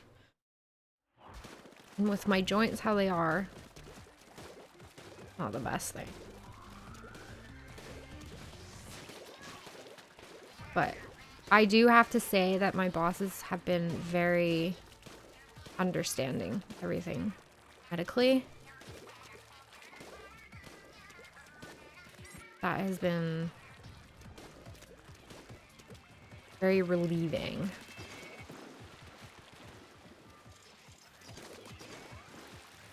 So that was one thing. It's like when you have such a physically demanding job, you're always worried that like if you can't do it, are they still gonna give you shifts? Like they can't, I know that legally they're not allowed to do that, but it still feels like if I can't do the job, they need somebody who can. You know what I mean?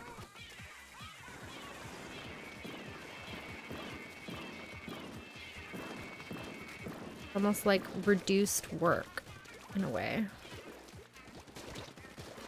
Like I can only do what I can do. And it's frustrating for me because I'm the type of worker who's just like constantly doing stuff. I can't sit around. Like if there's downtime, I'm doing something. It's not me sitting around waiting for people to show up or anything. Like I can't, mentally cannot do that. I feel useless. I'll try, so get that. Like I don't necessarily love the job so much that I couldn't not work there, but there are parts of the job that I do enjoy.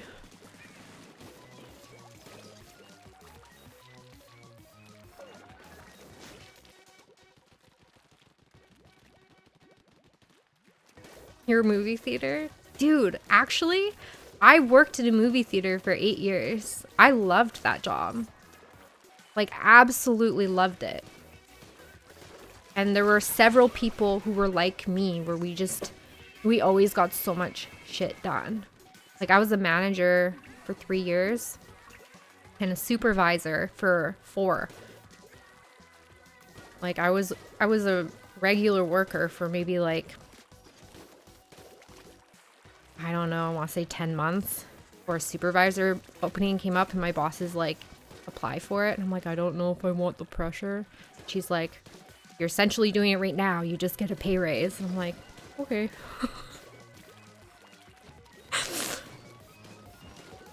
Okay, sure. I loved working in a movie theater. I was a movie projectionist back when it was still 35mm, and that was like the most fun I've ever had. Like that job was so much fun. There were parts of it that were super stressful, but it was so much fun. Oh, you were? Ultra! Oh my god, it's so hard finding people. Like, the only people I know that were able to do it were the people I worked with, and there were only like 4 of us. 4 or 5 of us. And then the managers, so there were a couple other people, but as a crew in a movie theater, oh my god, that's so much fun, you guys! We all worked in movie theaters. It's awesome. Dude, I got to travel for work. I got to go to a bunch of different provinces and teach people. Like, we had taken over a couple theaters, so I went and helped train everybody. Like, I helped train the managers and the staff and show them all the policies and procedures and stuff. So it was really fun. I think that was like the best experience I ever had. I was the first and only supervisor to actually go and do that. Other than me, it was all management from other people. Like, I was just a shift supervisor. I didn't do very much. I was just slightly above staff. And I got to travel and tell people how to do things. It was amazing. I'm going to show you something. Be right back.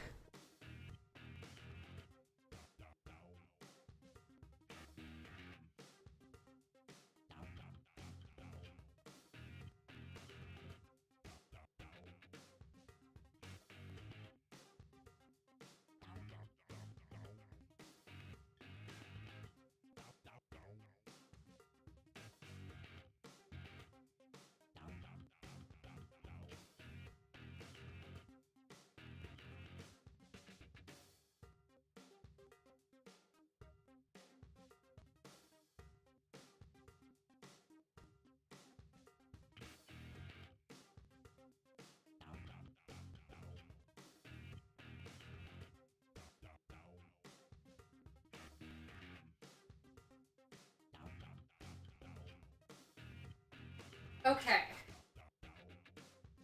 Okay. The Dark Knight wrong and then had to fix it. Oh my god. Oh shit, that happened with us, but not Dark Knight. It was another movie and I can't remember. But it wasn't me, it was somebody else. And what they had done was one of the parts was put upside down. So they had to, and it was like in the middle, so they had to re-roll a bunch of it to get to it and then flip it the right side. Oh my god, it was so bad. No, not that one. This one. Yo, okay. So when we switched to digital and we got rid of all of the film and stuff, I got to take a bunch of stuff home. I took the old reels and I also put on a bunch of old trailers onto a film reel. So I have one. There's like Harry Potter and a bunch of other ones on there too. So it's just a bunch of trailers. I'm like, I don't have a machine to play any of this, but I have it. I was like, yeah, I'll take it. I was like, can I have some like memorabilia, please? And I'm like, yeah, go ahead. We're just gonna throw it out. Okay.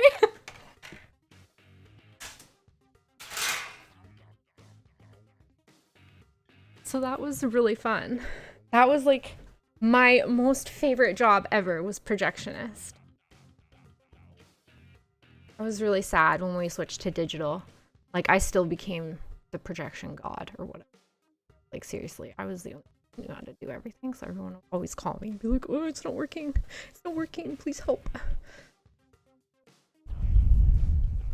And splicers and shit? Nice. Our splicer was terrible. Oh my god, it was horrible. It barely worked. But I remember once we did a bunch of midnight screenings for one of the Harry Potter movies. I'm trying to remember which one. I think it was the 6th one. And I had just started working there. I was only working there a couple months, so I wasn't in projection. I was on floor or usher or whatever. And the people who were in charge of the projection, like, essentially we had 3 prints. Okay, so we had 3 theaters that we could play it in. Well, we sold out the 3 theaters, but there were still people who wanted to watch it. So they sold out another 2 theaters. This theater had 6 screens. We sold out 5 screens. So the entire lobby, we had to use string to make makeshift like stanchions that just zigzagged the entire lobby that we could get everyone into the theaters and everyone through like concession and stuff. A lot of this did I say this? We had like there was a midnight screening and a local radio station gave out a bunch of passes. And that's why we had to like open more screens and stuff. And this was the first time for every single person in the projection team and our management team that had to do this. They had to run tandem between screens. No one had done it before. They were guessing. None of the rollers that were along the wall to feed the film from one projector to the other had ever been cleaned. Yo, Moonlit. Moonlit. The 22 months. Tier 3. Yo, dude. Welcome back to the potatoes. Welcome to story time with Julia. Were you here when I was showing off my film reels? Were you here? I have them over there. I can grab them again if you didn't see them. We had story time. Okay. So essentially, we were talking about my job as a movie theater projectionist. I worked in a movie theater for 8 years. 4 of which were advisor, and during that time, I was projectionist for 7 of the 8 years.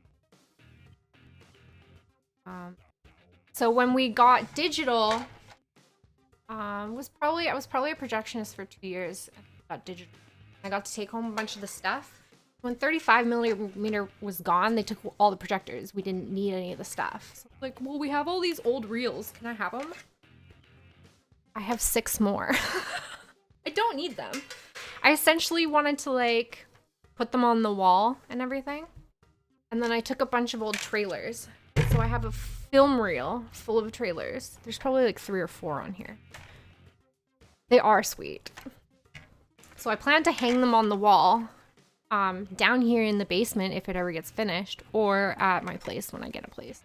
Either way. And I probably have about 30 movie posters from movies that I really liked. And also ones that the posters were just cool and I wanted them. So.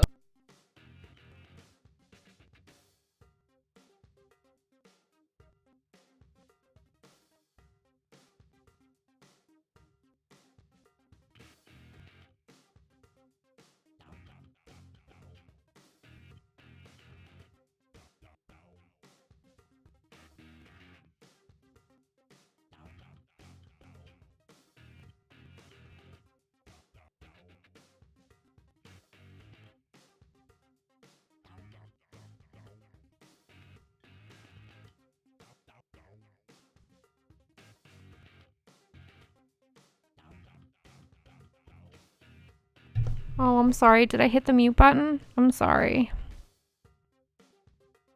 Thank you. So essentially, you imagine hearing. Yeah, exactly. I'll start over. It went from the platter on projector 1 into the platter, and then through the projector, up out of the projector, onto the wall, down to projector 2, through projector 2, onto the platter. And then it was playing on. Then we had 1, 2, and then 3 had its own. And then upstairs, because we had 2 floors, the second floor, it went from projector 4, did the same thing onto projector 5. And then, because we only had 3 prints, we couldn't do a 6th screen. Because there was no way they were going to run it onto a 3rd projector. It's too sketchy. So then they literally had one manager on the 1st floor watching the wall to make sure it didn't fall off. And they had another person upstairs watching the wall. And this movie was like close to 3 hours. So that's all they did was watch the wall. And they were actually just so scared because no one had done it before. They understood how it could probably go, so they guessed as to which way it was supposed to go, because you also have these tension rollers to make sure that if the line goes through, because the platter's alternating speeds as the projector gets bigger. Oh my god, the brain wraps. I had one and it was so bad. Oh my god. It was horrible. And then there was one time when there was a power outage. And so I'm just like, I'm the only projectionist, right? So I had to go around on the floor I was on, stopping them all so the film didn't pop, like break apart. Oh man, it was so bad. And when they did platter changes, like when they switched the theater around, so we have a movie playing on like screen 2 and we get switched to screen 6, we would have to like bring it upstairs. So we would put it on the platter, like the film carrier, and we'd bring it upstairs. And then they would leave it taped so that it didn't like fall off the platter. Except for when they transferred it, they never undid the tape. And so at the very end of the movie, it would just go into the brain and then just like it would stop and the projector would just be throwing light through it and then the film would burn. We just get burned right through. We kept all of those. We'd splice them all together. We kept it on our bulletin board. So we had all of these like errors of people fucked up. And we're like, don't let this happen. It was like a warning. It was so funny. We only had one print. It had to launch 8 projectors. Dude, that was all on the same floor. And Toy Story. Oh my God. I can't remember because it literally happened with 2 of them, and that's when I went around checking all of the other ones that had been moved and noticed that the tape was on and had to like take the tape off. Because I was the one coming from, the person who did it was the night before, and I didn't check to make sure they weren't untaped, but the person transferring them, their job was to untape it. So I mean, I shouldn't have assumed that they did it, but essentially when you move them, you have to tape it to itself. And when you move it, you would then untape it and then stick the end just under the rest of the film so it would hold it so it wouldn't fall off the platter. But as the movie went on, because it would go from the inside of the big ring of film, it would go from the inside out and then build up on the other one from inside out. So you would just see it getting bigger. It was a crazy complex job, but it was so much fun. And building the prints was so much fun. Although there was this one time where it was breaking down a print. And the table that does it, basically it's like this big, huge thing. It's probably had like, I want to say 6 or 7 reels. So 6 or 7 of those little reels were built onto a platter that held the entire thing. And I was breaking it down. And the breakdown table didn't have a safety speed, and I turned it too high, and the thing that the ring in the inside that was holding the print onto that platter came off, and the print went flying and hit the wall. And that was on projector 3 that was really close to the manager's office. And so the manager came running out because he just heard this big bang. And he came running out and he's just like, what the fuck happened? And I'm like, I don't understand. I think it was too fast. Oh my God. It was so bad because it was just all over the floor. Luckily, the part that was like completely like, I don't know, destroyed to the point where it was like, as it had come out of the ring and just spooled everywhere, was all of the trailers. So none of the actual movie like became unhinged, so I could still break it down. But I had to manually spin the platter to unbreak it.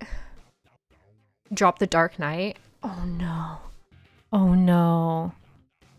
I can tell you right now that I worked opening night of the Dark Knight, and this was probably a month into working there. And that night was a shit show. It was so fucking busy. It was so busy. Morning before the premiere. Oh my God. Oh my God. You know what the scariest part of that job was, though? Changing the projector bulbs.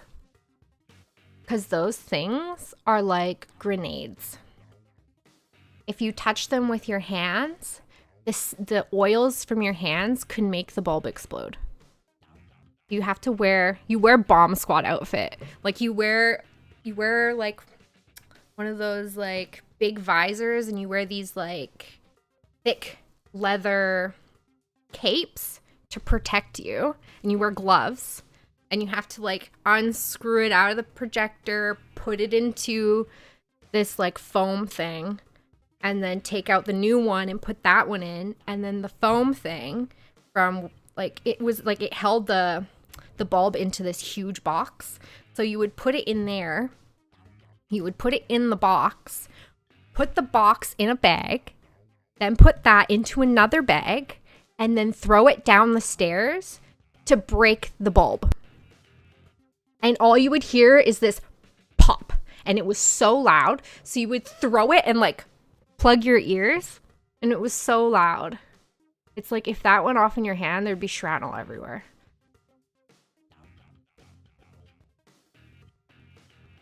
It was horrible. It was horrifying. I hated that. I hated it so much. Like I'm actually terrified of light bulbs. Okay, I'm scared of light bulbs. I had one explode in my hand when I was like 12. I was changing one in my room and it exploded in my hand. I didn't actually get like hurt or anything. Like I had glass in my hand. My dad like took it out with tweezers and stuff, but it was so scary that like I sweat when I'm changing a bulb. It's bad. It's really bad. Oh man, it's horrifying. Okay, let's do this. I want to see. Okay.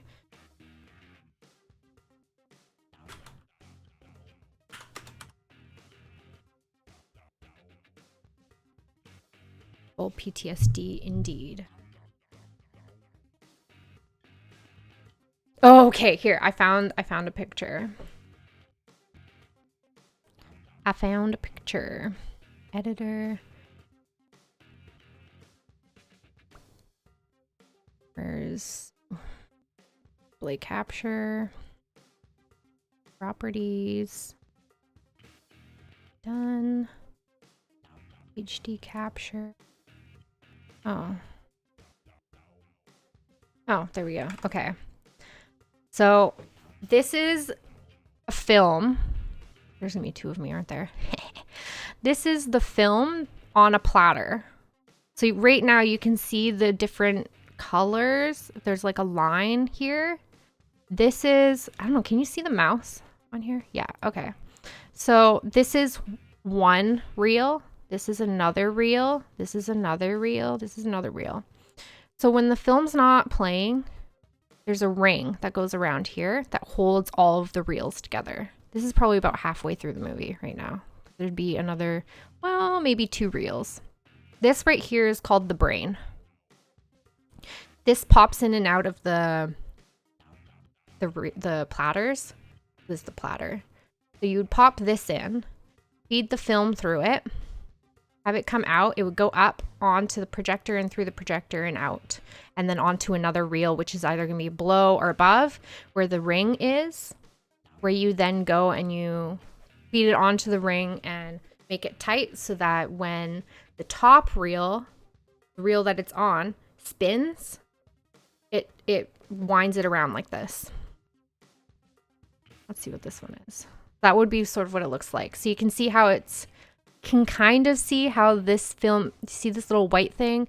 That's the end of the film reel being tucked underneath to hold it from falling out. So a brain wrap. So this is the brain. When you have a brain wrap, essentially, this becomes tangled and stops working. So the projector turns off because it has an error. Like it's not, the film's not coming out. Those were always fun. Because the film would stop and everyone would be like, what's going on? And then you'd have to splice it. So you'd have to cut the film and take the chunk out that broke and then tape it back together.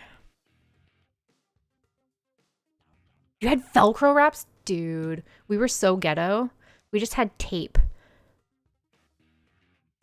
So we would wrap the tape around the end of the film and then stick it under. And the tape itself would have the label of what movie it was.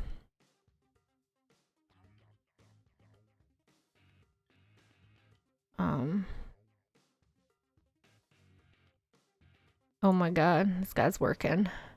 Yeah, so that's the projector. So you would have to open up the side to wind it all the way through, and then you would close the side. Oh, actually, the side stayed open. Yeah, the side stayed open. This one, I think, is different, though. But this is what it would do. It would come out here and then go up, and then go up this pole here to where it had more reels, where it would then go off and on to the projector, and then out of the projector onto a platter.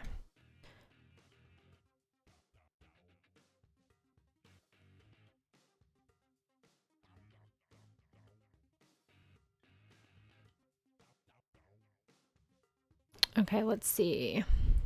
25. I said 35. What are you talking about?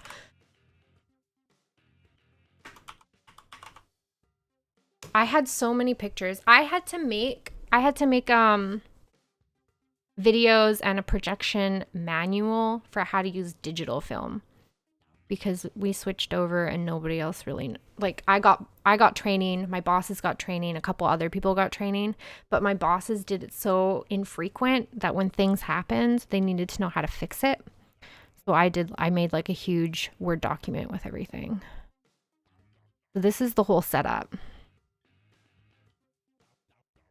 So it would go up the pole, onto the projector, through the projector, out the projector, onto the platter, and would wrap around.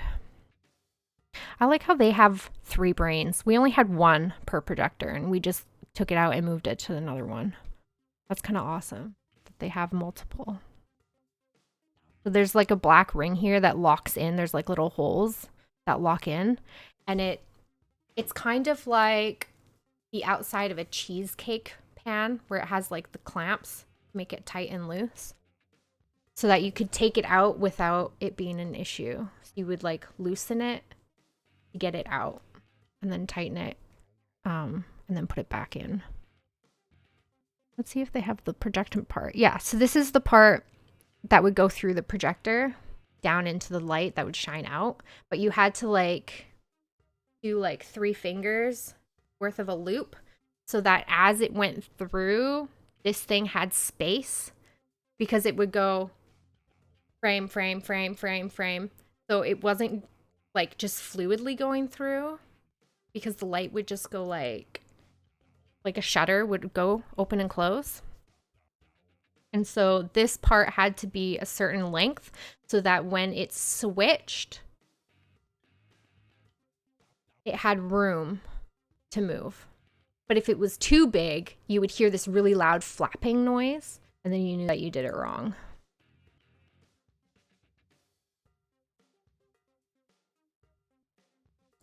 Ours didn't really look like that. We had a really old school one. That's too old. You have photos? Oh my god. I had a bunch of photos. I don't know where they went.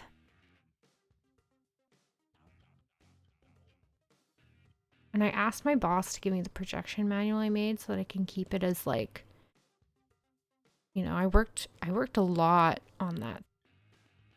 I mean, it's for digital, but still shows my capability. Yes. Okay, we had this. We had this diagram. So this is how it would go in. I want this big size. Give me this big size.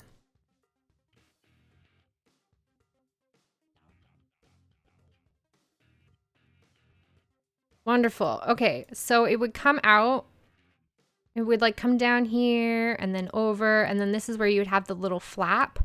And then it would come down here, and this is where the light would go through, and then you had the little thing here, so it would only do like the one that was on, because it would flicker 35 seconds per, or 35 times per second, because that's how many picture frames it would go. So that's how fast it's going.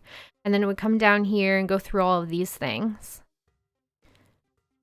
I don't really know why it goes through all those things. There's a reason for it. I don't know. But this is the part that you would see. And depending on if the movie was widescreen or full screen, you had to change the lens position. Because if it was wrong, it would be all distorted. And then if you were on floor shift, you'd have to like call the projectionist and be like, yo, the wrong format. You could tell very easily. Oh my god. This poor film strip. If I could find a piece of film that was burnt. Oh my god. I wonder who got to keep those. Because we had a full strip. My boss let us put them on the board. She didn't make us take them down, right? Oh, it's garbage.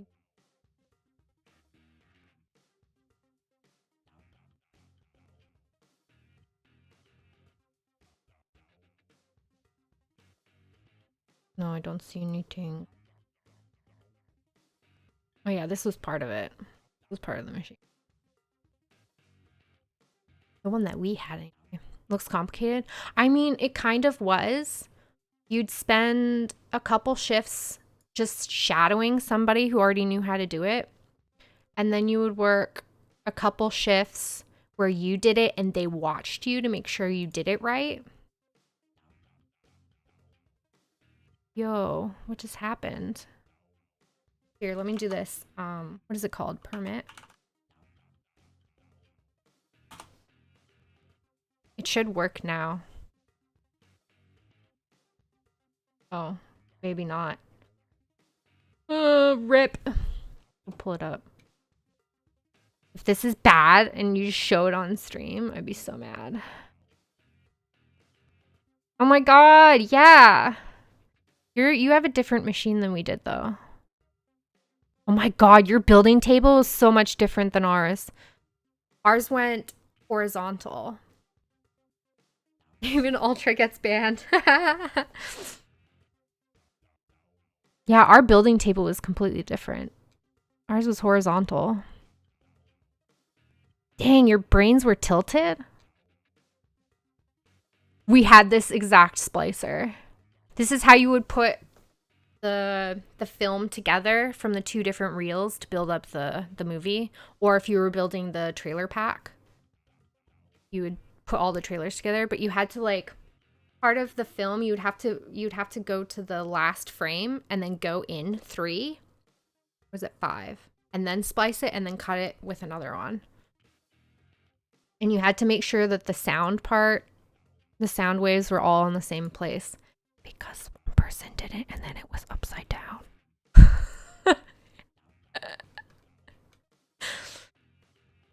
No. Nightbot's a butt. Is there another post or is this somebody else's? I'm scared. It's a meme dump. I'm paranoid of everything. Don't ban me. Don't ban me. Yeah. Oh my god, I miss projection. It was so much fun.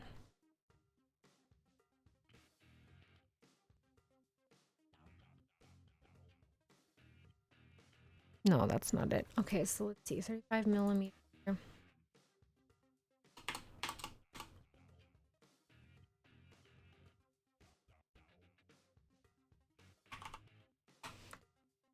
I do all because I want to see videos.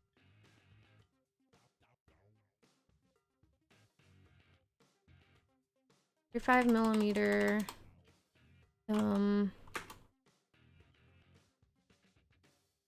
Real.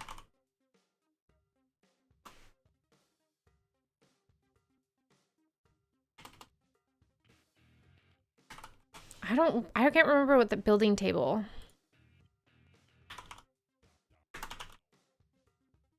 I'm trying to remember what brand our projectors were.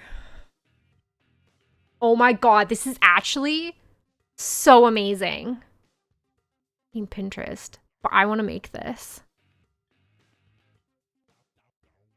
Oh my god, I want to make this. This is amazing.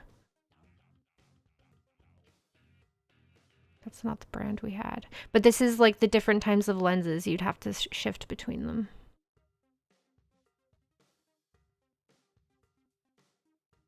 Oh man. An awesome table. Yeah. I need that. Oh wait.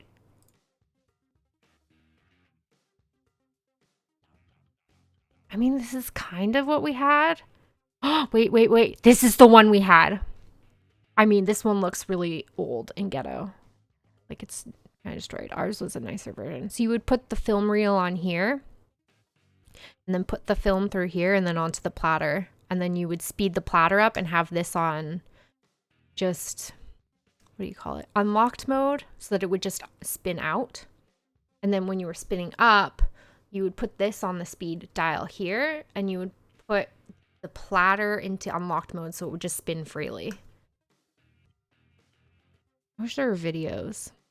That's what I was really hoping for.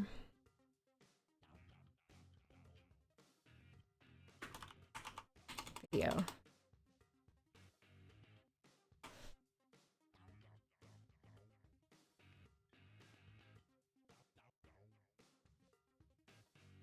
stock footage. No.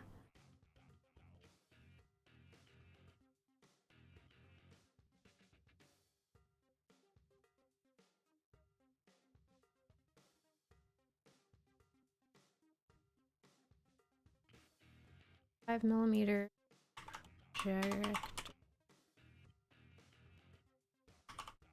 Oh my god, there was this one kid for his birthday party. Like, he really loved movies. He loved them, everything to do about it. And he was like one of the boss's like friend's kid or something. So he got to come up into the projection booth and push the play button, like to get it to go, basically. Like a button, but we let him push it so that he could start the movie. He was like 9. It was like the best thing he'd ever done. He was like, oh my god, this is so cool. He was so happy. It was hilarious. I wonder what this does. You're living in your house. Do you use 35 mil still there, or did you guys switch to digital?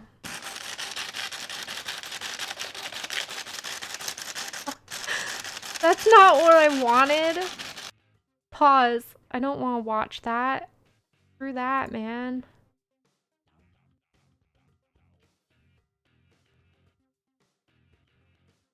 You also live in Maryland? Damn, dude. Damn, dude. Projector tour. Ooh! I know everything about digital. Which projectors do you use? Like, what brand? That's really loud.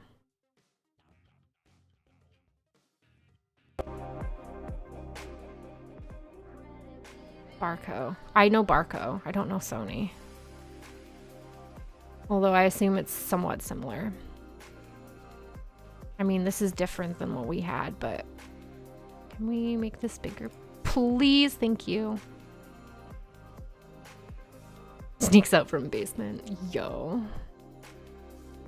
Yeah, this is like nothing like what we had, but this is kind of cool. I was hoping we could see one where it was actually playing.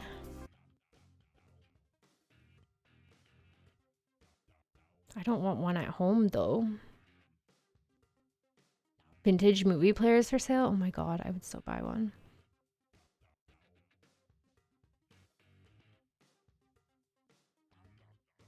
Don't have a basement exposed. No, you didn't know about your basement. Now you know. Yes, this is how we go. Can we have sound? That's the sound it would make. See, it's moving so fast, you can't even see it. But it's like, it's going in and out. Going like tight, loose, tight, loose, tight, loose, because it's going through each frame. I'm sorry that there's writing over it.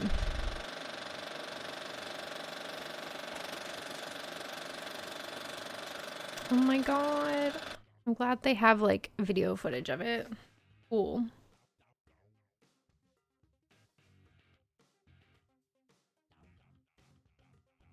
I don't want any of those. It's covering up a quarter of it. RIP! Hold on. Hold on.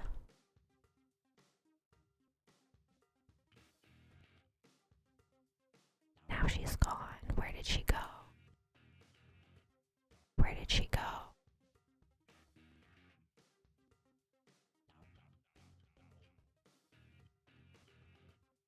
Oh, I would so do that. Oh my god.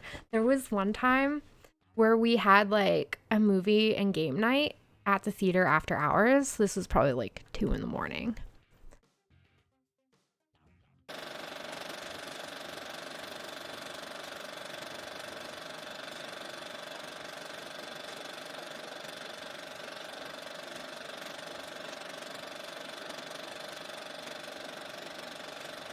Are you serious, Ultra? That's disgusting. That's disgusting. Capture device. That is gross. That is gross. Yeah. So that was my life for like 8 years.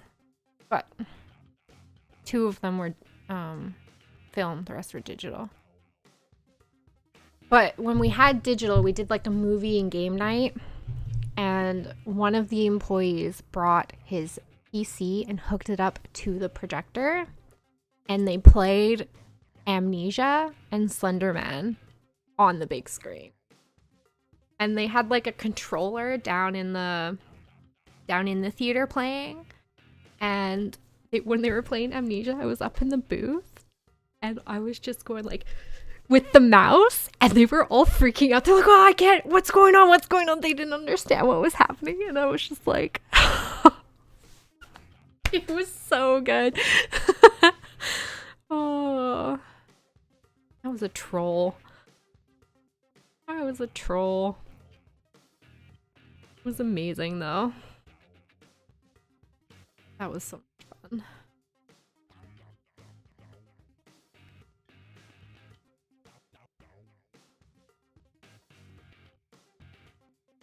AMC. Yeah. I worked for a theater called Empire Theaters. And then it went out of business. It got bought out. There's like one of the big brands here is Cineplex. Never worked for them and never wanted to. All of their employees always looked like they hated life and didn't want to be there. Whereas everyone at my theater, everyone always was like happy, and like the customers liked coming because everyone who worked there was happy. Oh, I have a story for you guys. Do you know who Michael Bublé is? You know, like the singer. The Michael Bublé. He's in a bunch of those like weird commercials for bubbly water or whatever. Yeah, he came into my theater. He was a regular. It was really funny. My friend who was a manager was in the box office, and I was walking over from like the concession, was walking through the lobby. Like I was on floor, but I was like doing a washroom check, which is behind the concession stand. So I was coming out and was walking towards the box office, and I was just like, oh my God. So I'm like walking a bit faster, and then he leaves, and I'm just like, no. So then I go up to my friend and I'm like, oh my God, oh my God, oh my God. And he's just like, what? I'm like, do you not know who that was? And he's just like, oh. Like, that was fucking Michael Bublé. He's like, who? And I'm like, oh my God, I can't. I was so mad. Do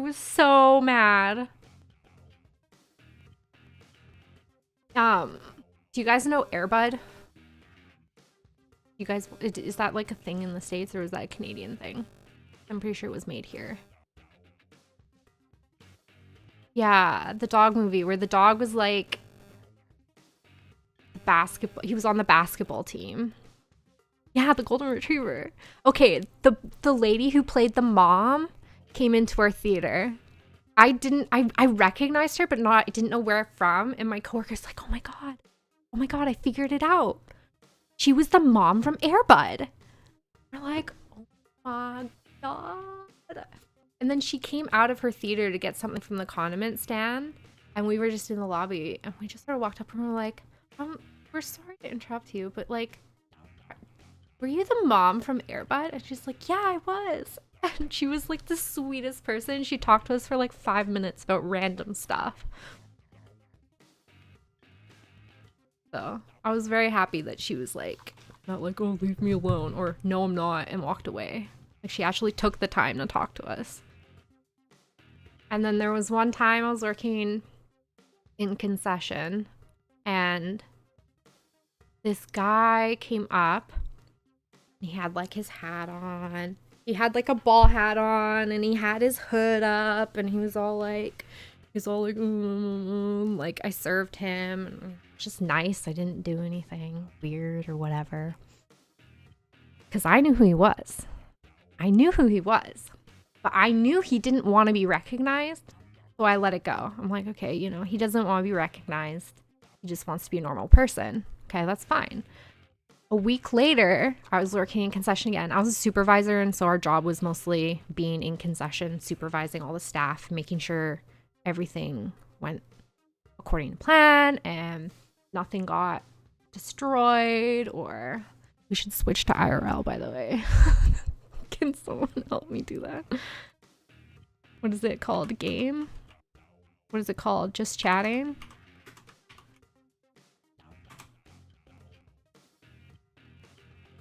Okay, we'll do that. Okay. So he like came up to, and like what did I do? I wasn't serving him because I was running to like everything. Like I was running popcorn for everyone. And there were like 4 people. Okay, I was running popcorn for 4 people. That's how good I am. Most people can only do it for 1 or 2. I'm like so bad at your job. I joked. I'm like, I only have 1 mode. That's Julia mode. Get on my level. So I'm just like doing it, and I'm like, okay, like this is a VIP guest right here. I like saw him. The person who was serving him didn't recognize him, which is really a good thing. But when he came in, no hat, no hoodie, nothing. He just came up and, I said, oh, how's it going? Like, I remember you were here last week. And like, did you like your movie? What are you watching today? Just had like a nice little conversation with him. And then he went away, and my staff member was just kind of like, oh, like, do you know him or something? And I was just like, no, but he's an actor, and I wanted to make sure that he felt welcome and didn't feel like people were, oh my god, you're so and so. Ooh, ooh, ooh.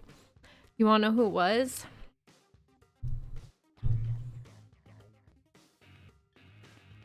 And I know for a fact it was him, and it wasn't just a lookalike. Okay. Did you guys ever watch the show Lost? Yeah, we had cool people. We live in Vancouver. It's the Film Central. We had tons of actors and people coming in all the time. There's another guy who came in, but he was a total dick, and we had to kick him out. Oh, it's the best. You're obsessed with Lost? Okay. Well, it was Hurley. It was the actor who plays Hurley.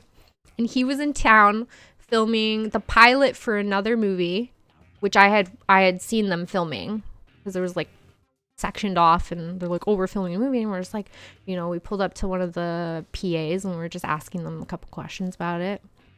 And they were filming a show called Alcatraz. I don't know if you guys ever saw that show. They only had like half of our first season. It got canceled. It didn't get enough traction or whatever, but I really enjoyed it, and so I was sad when it was canceled.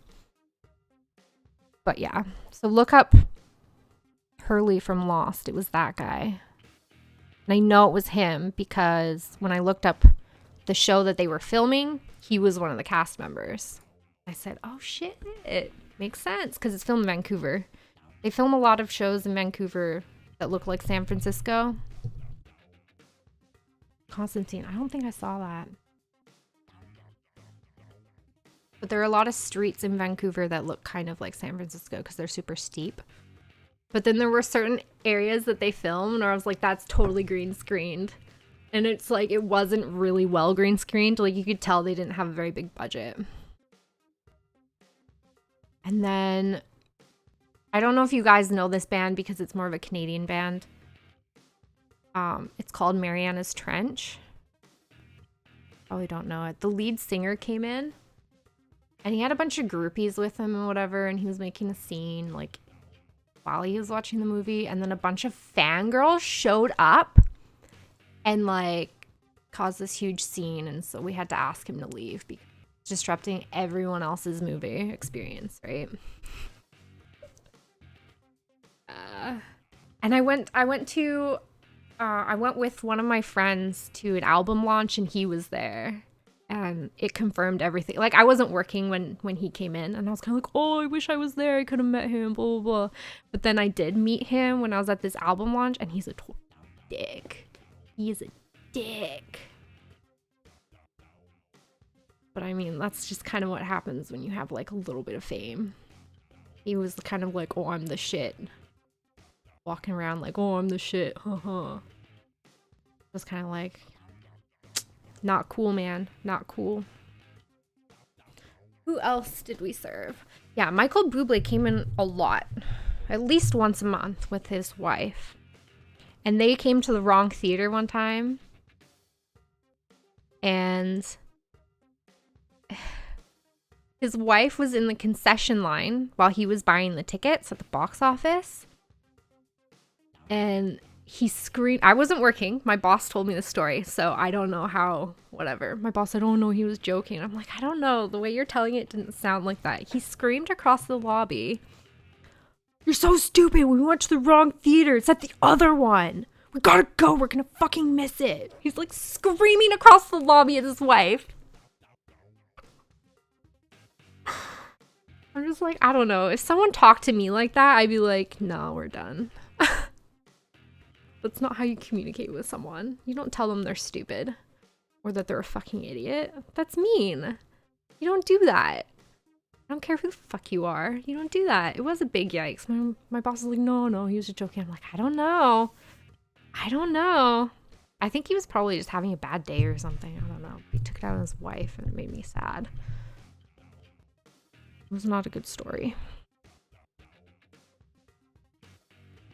Yeah, and then my coworkers served a bunch of other people and stuff too, but I don't remember who.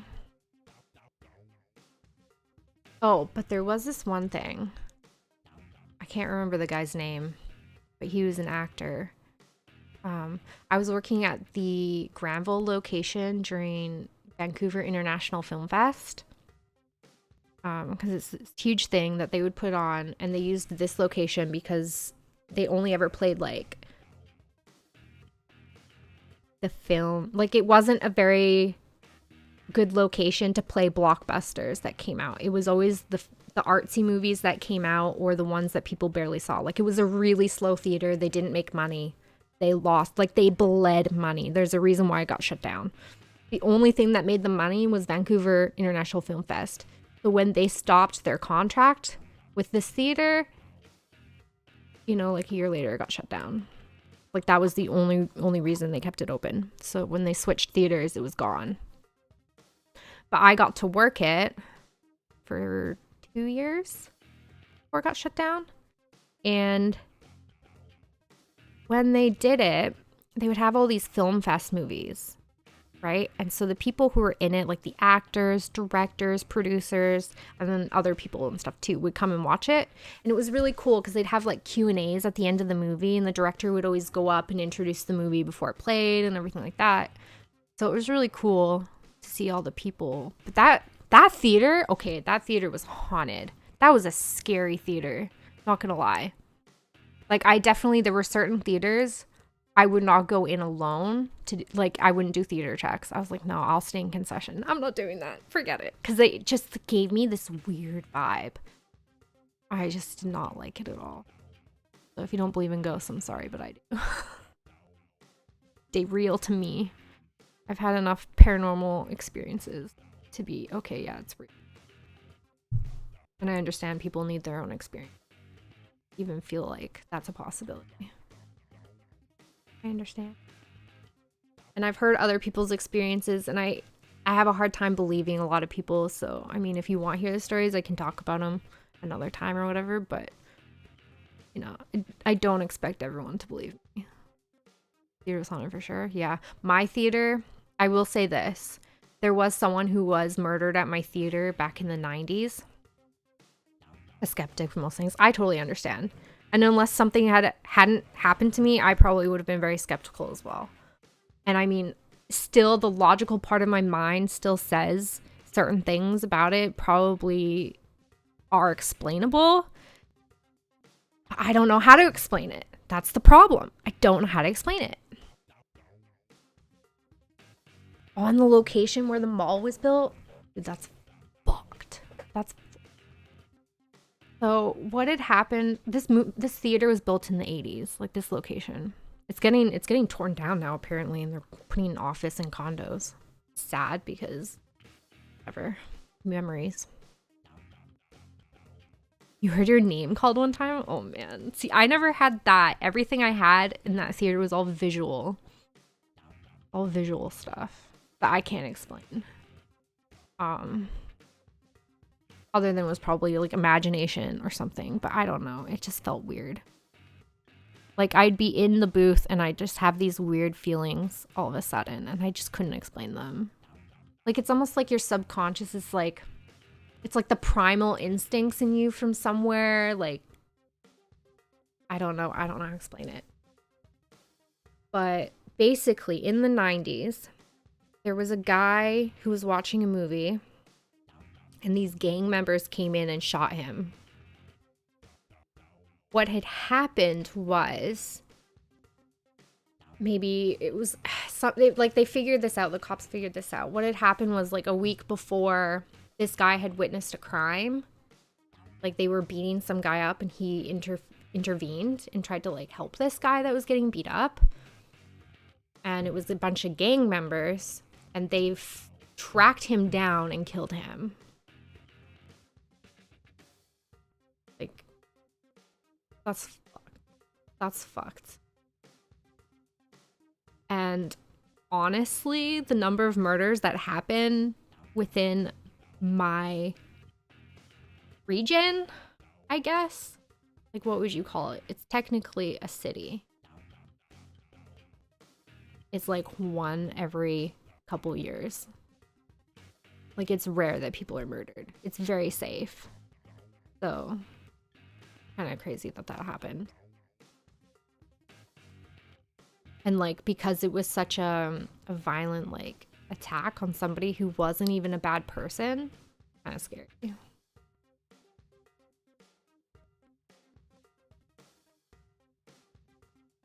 Interesting. I mean, it could be. Very pop. Also, how's it going?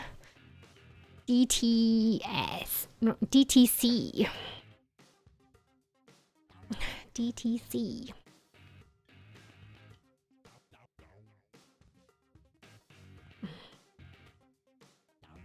I've had a lot of shit.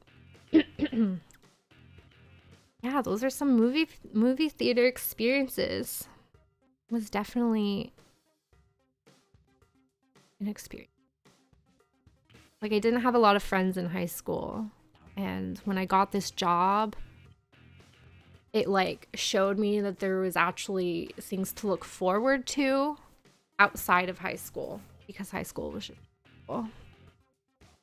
I'm doing good. How are you? It was just nice to see, like, that there were people out there who did want to be your friend and were nice. And it just wasn't so, like, I mean, the amount of people, there were like 30 of us working there, so there definitely were, like, little cliques. But in the grand scheme of things, we all got along really well. There wasn't really anybody who would have been intentionally left out of anything. Like, if it happened, it was completely unintentional. And I do know that there were people who did dislike me, but it was one of those things where it was because I had power, in a sense, because I was a supervisor and I was telling them what to do. And I went from staff member like them to now I'm telling you what to do. And so, I mean, whenever that happens, you're always going to have people that are like, oh, you're such a bitch. It's like, you know, I'm just trying to do my job. Let's just do our job, you know?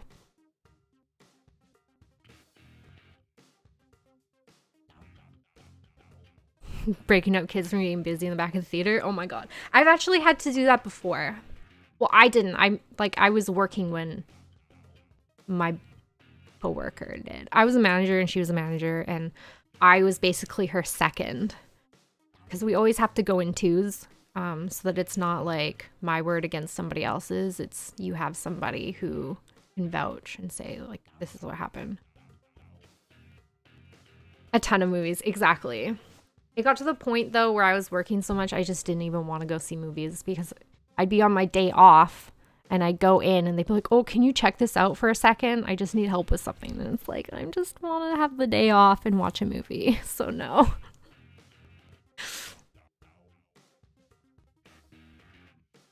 My theater job did not pay well at all. It was slightly above minimum wage. but what it lacked in pay, it made up for an experience.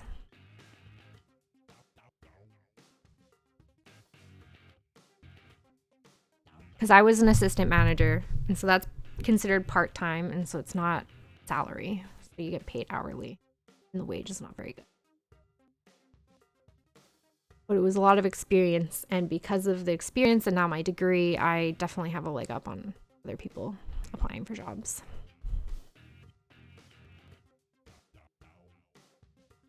Lots and lots of so many movies. I've actually, in my 8 years of working there, I've only walked out of one movie. Because I hated it so much. Actually, I walked out of a second one. I think I walked out of 2. Or maybe I finished watching it, but I was so confused by it that I wish I had just walked out. One of them, I can't remember what one of them was. No, it was not The Notebook. I was not working when The Notebook came out. I was a kid. I was a child. But the one I walked out of was Tinker Tailor Soldier Spy. Or no, I didn't walk out of that one. Maybe I did. I was very confused. I didn't understand it. I had no idea what was going on. Like, legitimately, I just did not understand it. And it looked so good, and so I was so disappointed. I was like, this was supposed to be a good movie. I don't remember what happened. Because I can't even remember who I saw it with. Did I see it with my boyfriend at the time? Did I see it with friends? Like, I don't remember. I don't remember. I just remember it being very confusing. So I either did walk out because I didn't understand it, or I just really just didn't understand it at all and wished I had walked out. But there was one that I walked out on because I just found it so boring. I just can't remember what it was called. And I can't remember who was in it. I think if I were to see the DVD of it, I'd be like, oh shit, that's the movie. But I'm not going to look through hundreds of movies. Like, forget it. I have so many movie tickets, though. Like, ticket stubs. Do I have them? I think I would have thrown that one out, honestly. But Hateful Eight. I liked that movie. I do agree that it was drawn out.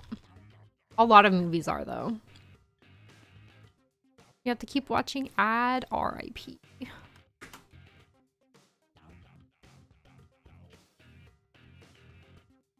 Run out of ink. I saw like all the Quentin Tarantino movies. It was so much fun. I love Quentin Tarantino. All of his movies. Pie with the Gifted Sub to Ultra!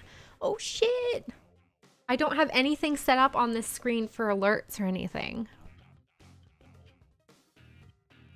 I think if I add it, it's not gonna work properly. Why? We can try. See. Alert box.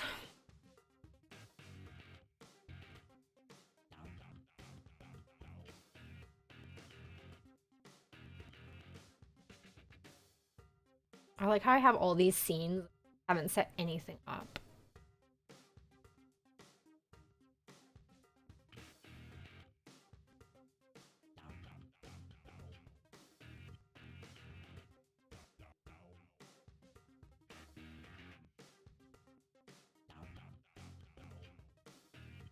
Thunder. Jackie Brown.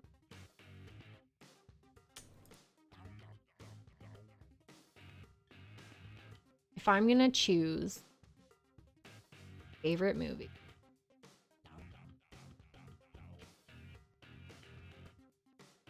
okay, if I could only watch one of the movies, it would be Inglourious Bastard. I think there's more sentimental value to that for me. I mean, it's the last movie I saw with my dad, and it was days before he passed, so it was just kind of like, there's a lot for that movie.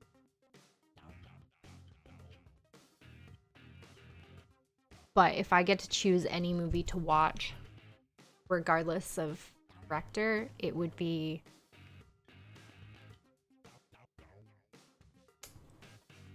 Harry Potter and The Half-Blood Prince.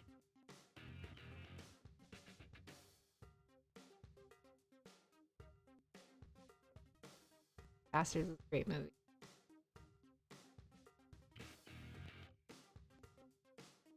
It was really funny too because he was in the hospital, like he got something called Guillain-Barré syndrome or whatever. So his body was attacking all of his nerves and he was in a lot of pain. And it took them a long time to diagnose it. And essentially he was getting better with the meds and stuff, but he still had to have like a lot of therapy and he wasn't able to leave the hospital yet, but he could go on like day passes. So I took him to see a movie and it was so funny because the doctor was like, you can't smoke. And he was like a big smoker. Maybe not like, maybe a pack every couple days. But they're like, he's like, you can't smoke. And this was back when e-cigarettes were just starting to become a thing. So he had one of those ones. It was like a little plastic white stick thing that he would just play with. And I remember him showing it to me that day because he had just got it. And I just remember being really happy that he was actually trying to like not smoke. And he was listening to the doctors about it. It is awful, yeah. But yeah, you know what? I think it was a Nicorette type thing. I think it was. This is back in like 2009.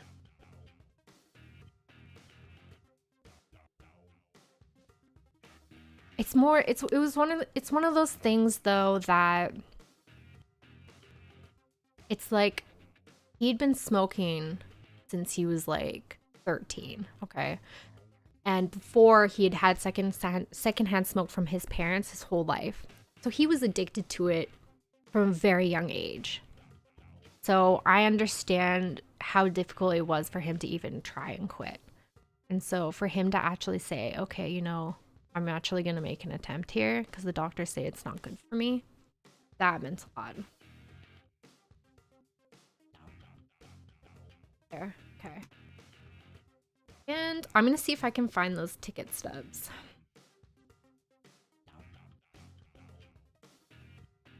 Just know that talking about my dad would like a year ago, 2 years ago, would have been a really hard thing to do because it was something that I had suppressed for so long. But I've spent a lot of time working on therapy and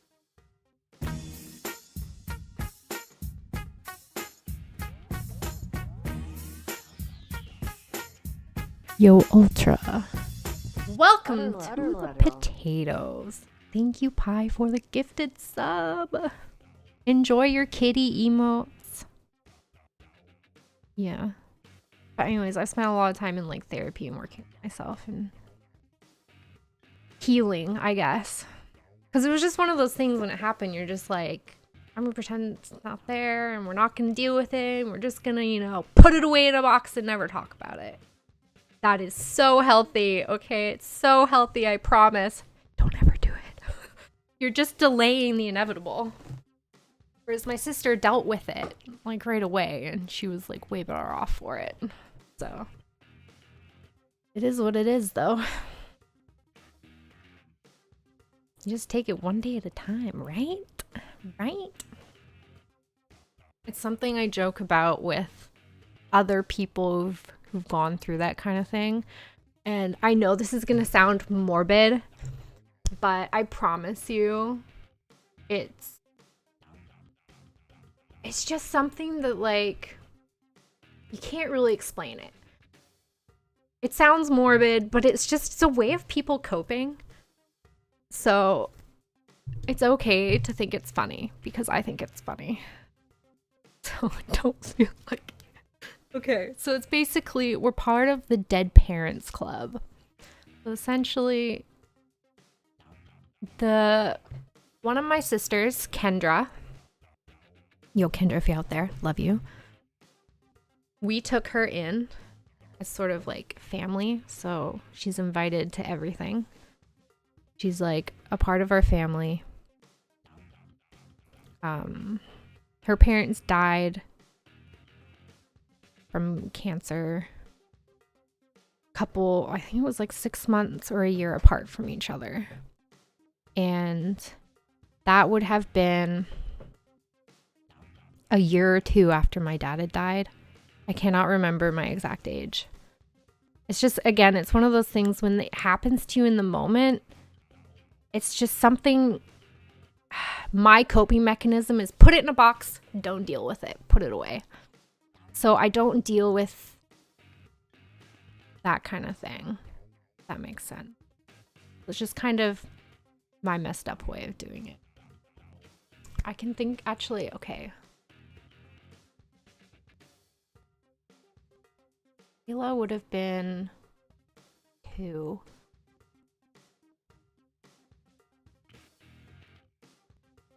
No, I'm pretty sure. Okay. I think I was about 23 when that.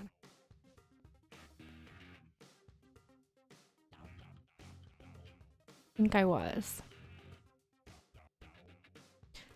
Yeah. So.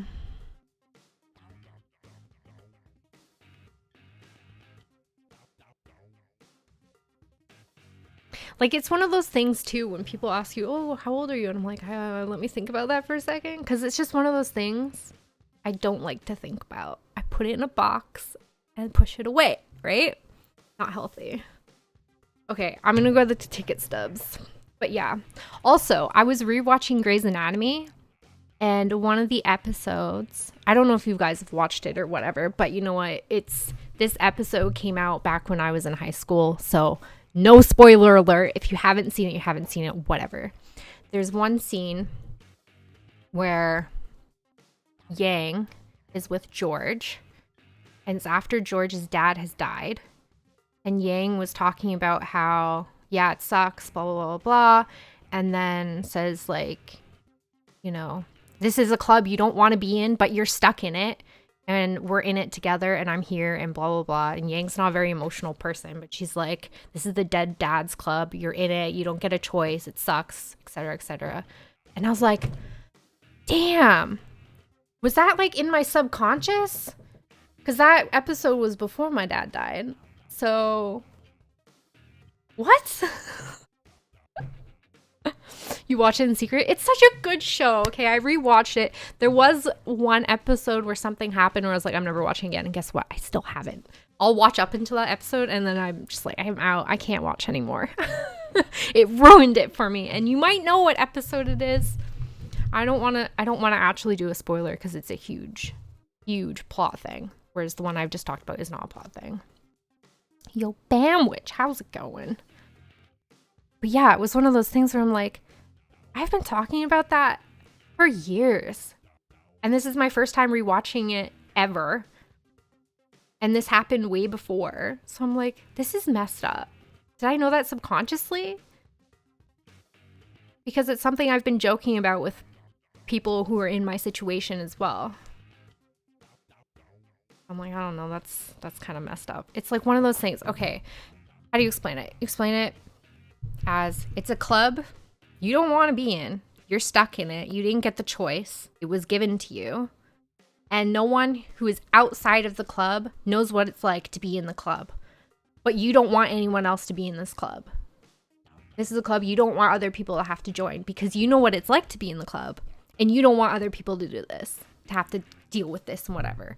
And even though there are people out there who were horrible to me in high school and growing up, I wouldn't wish any of this on anybody.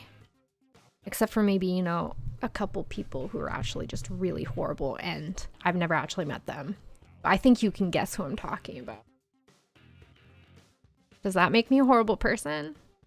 Hating one person, 2 people enough to actually wish that upon someone?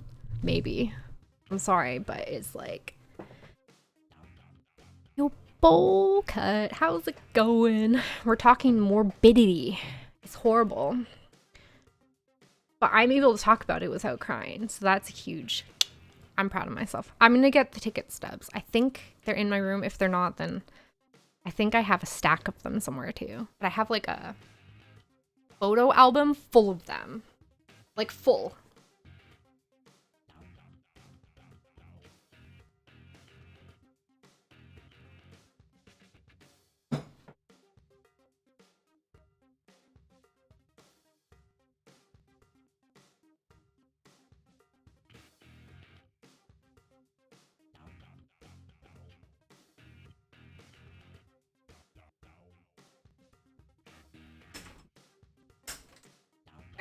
I found the stack of them.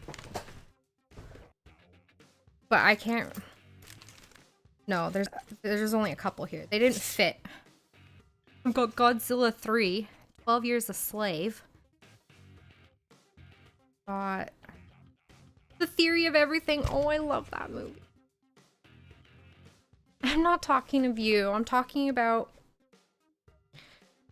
certain people.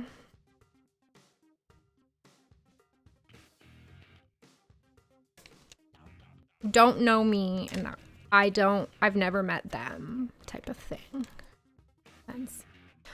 I kept all of my ticket stubs up until maybe a couple years ago because I decided it was stupid.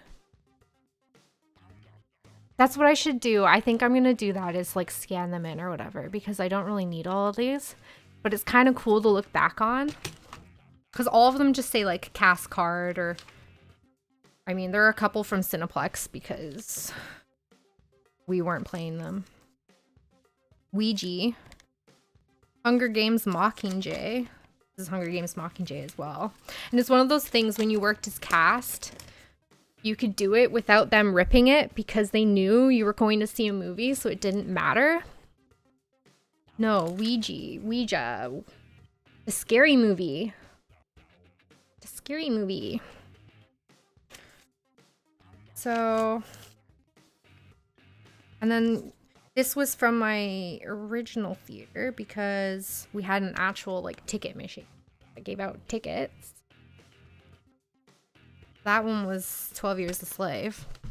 And then I have a photo album thing. It's made for ticket stubs. Cool, man. Exactly. The memory, not the thing. I think I have another stack upstairs. I might go. I think that keeps the memory. Exactly. It's cool to look back. Okay, I put these in date order. I'm not gonna lie. Oh shit. April 30th, 2007. Disturbia. I paid for this. I was not a staff at this time. And then this one is Harry Potter 5. And then I can't see what date it is. 2007. And then this one says Harry Potter on it. I think it's number 5 as well. I went to see it a second time because it's a different date. This one's July 14th and that one's July 21st. I went to see it twice. I really like that movie. That's the 5th one. I like the 5th one. The 5th one or 6th one? I think I liked both of them. MCU? What's that? Fade After a Few Years? Yeah, they do. This one is Sydney White. That was a hilarious movie. That was so bad. I loved it. Golden Compass. Sneak. That means it was a midnight screening. Again, I paid for these, so I was not working at the theater at this time. And then August Rush. That was a cute that one.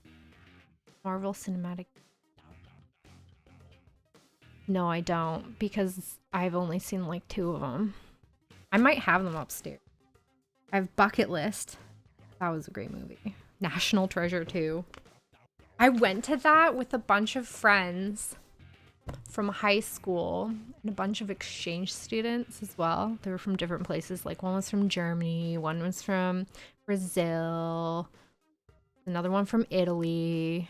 Actually, there were 2 from Italy. That kind of thing. Harold and Kumar, Guantanamo Bay. Child's ticket.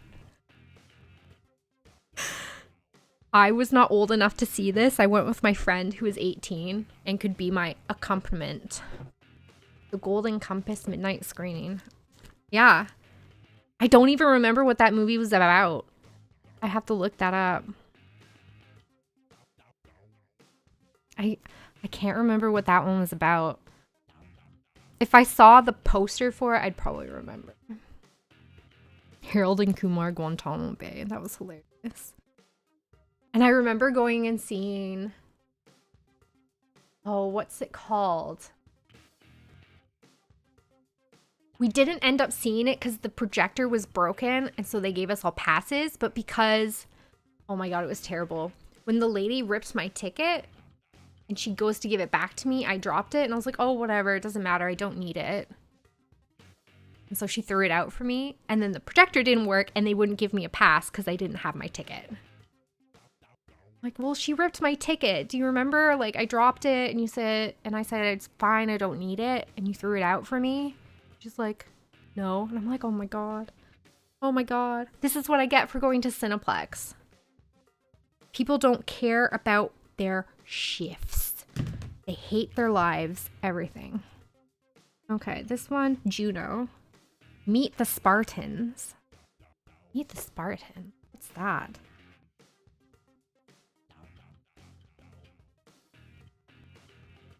2008. Meet the Spartans. What's that? About a bear. Star Trek and Star Wars. I've only ever watched half of one Star Wars movie and I didn't like it. Am I still allowed to work at a movie theater?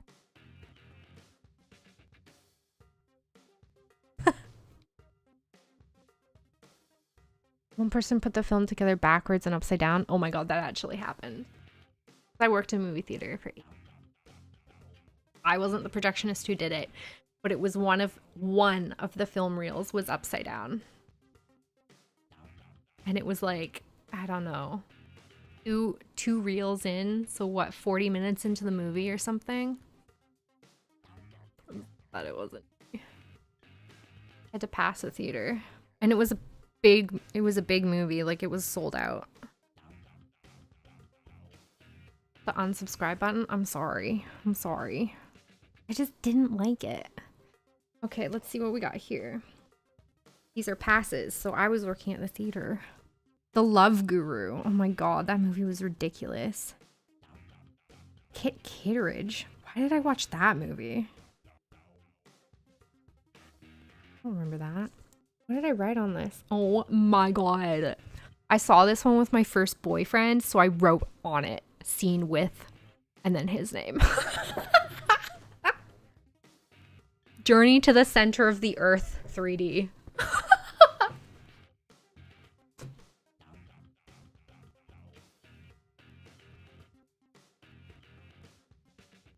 Two staplers.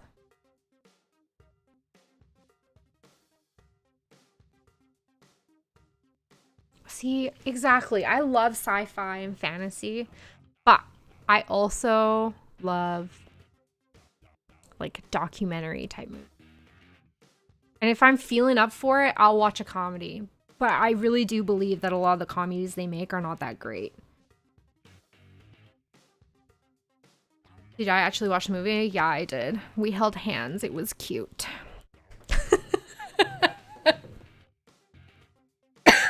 I was too nervous to do anything but hold his hand the entire movie. It was like a first date. It was hilarious. Monka TOS, exactly. Eagle Eye. Body of Lies.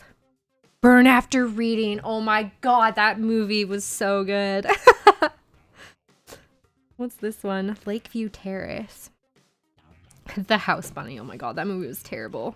College. I don't remember that one. It's College. We held hands. It was cute. Why go sit in silence for 2 hours? See, but we had already met and we had already talked a lot and whatever. So I already knew him. We were just going to see him together. I think we had dinner. I don't remember if we had dinner for again.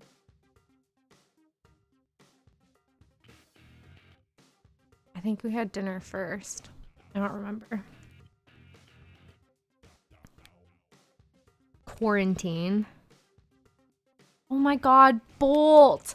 Oh, that movie was so cute. I love that one. Quantum of Solace. Changeling. I vaguely remember Changeling. I went and saw it a second time, apparently. That was the one. No, that was Salt. Changeling. Same day, December 8th, December 10th. No, I saw it twice. Gran Torino. Oh my god. Oh my god, I forgot they made a movie. I forgot about this. I need to post this on Twitter. Maybe they'll retweet it. Jonas Brothers 3D. Oh my god. I totally forgot that they made a movie. I totally forgot about that. Gonna go take a nap. All right, take care, Ultra. Thanks for hanging out. Root beer floats? Oh, yum. Go to a flea market and make fun of people? No, I don't want to make fun of people. I'd rather go to, like, I don't know.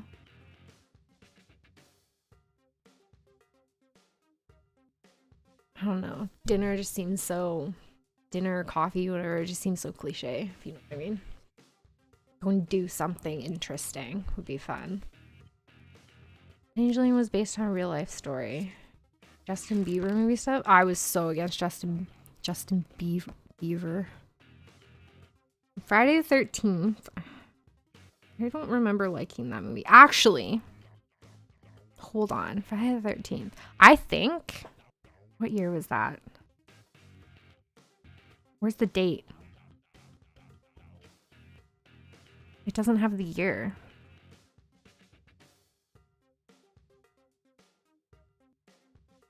I assume it would be the same year as these other ones. December.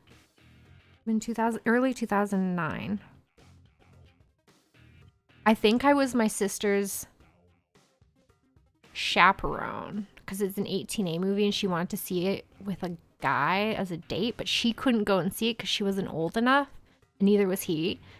So I went and sat a couple rows behind, and then I left halfway through the movie because I hated it. I'm like, I'll leave. I was still in the building chaperoning, being the what do you call it, accompaniment, because it's 18 plus means only one person in the party has to be 18 for everybody to be able to watch it.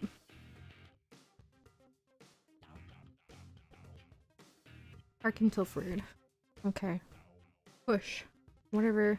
Oh, right! That movie was so cool. I loved that movie. Push. That was a good one. What are these ones? Love You Man. I Love You Man. I saw that twice? Really? Must have gone with friends. March 5th. And 28th. Oh, maybe it was 25th. Cut off. Race to which? Mountain? Which mountain? No, it wasn't even that. It was seriously, me and Siobhan are going to see a movie, and then all of a sudden a boy is there. My mom didn't know about it. I did. But it was more of a, here, I'll be your chaperone. Go have fun. Not chaperone, accompaniment. Because 18 plus means somebody has to be 18. Did it? Okay, so let's see. Yeah, I think that was Witch Mountain. Oh my god, My Sister's Keeper. That one was so sad. Year One. What one was that one? Oh my god, I saw a Hannah Montana movie? Really?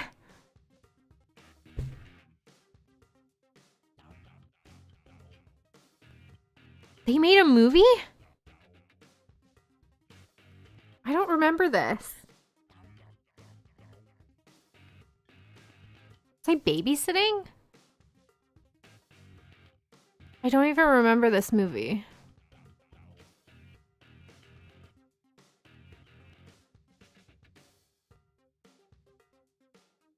But yeah, I definitely watched the show some, but I don't remember watching a movie about it.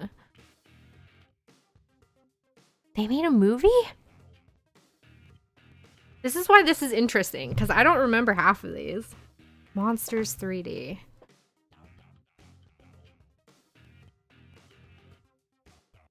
That was a cartoon, right? Hannah Montana movie.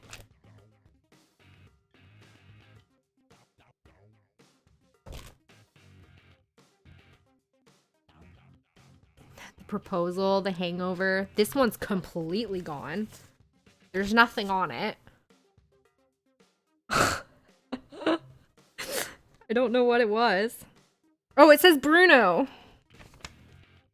That was the one that I ended up having to go and see with my friends. No, it wouldn't have been. I would have been old enough. The same guy, Sacha Baron Cohen. The first one he did. That was the one that my friend was 18 and I wasn't. All together. I can't remember what it's called. Perfect Getaway. I don't remember what that is. Oh, I have Inglourious Bastards here. I have it twice. I went with someone at the end of the month. I have both tickets. I don't remember who I saw it with.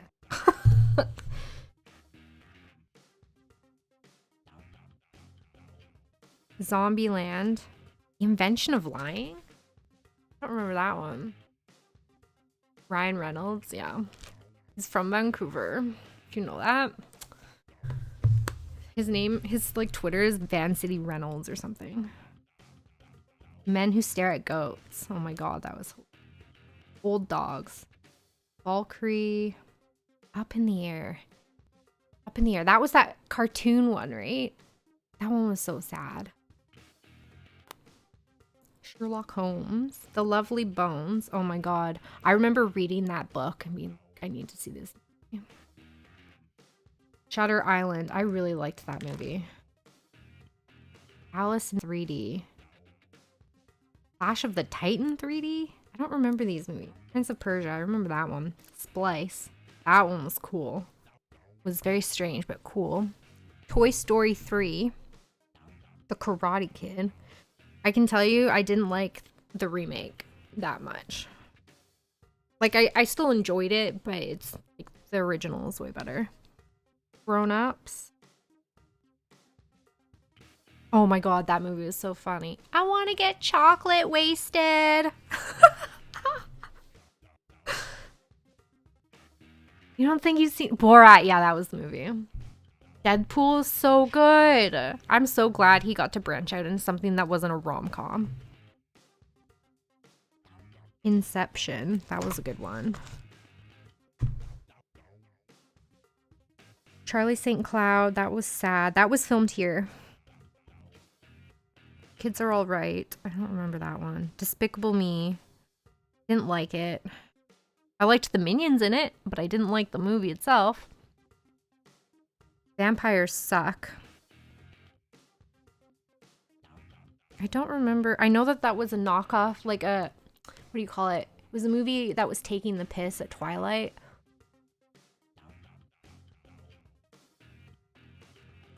Kind of like Scream. Taking the piss at that other. Or it was a movie that just, I can't remember. The funny one was the one I liked about it. Deadpool is a rom-com. Pie, please. Last Exorcism. Switch. Which one was the Switch?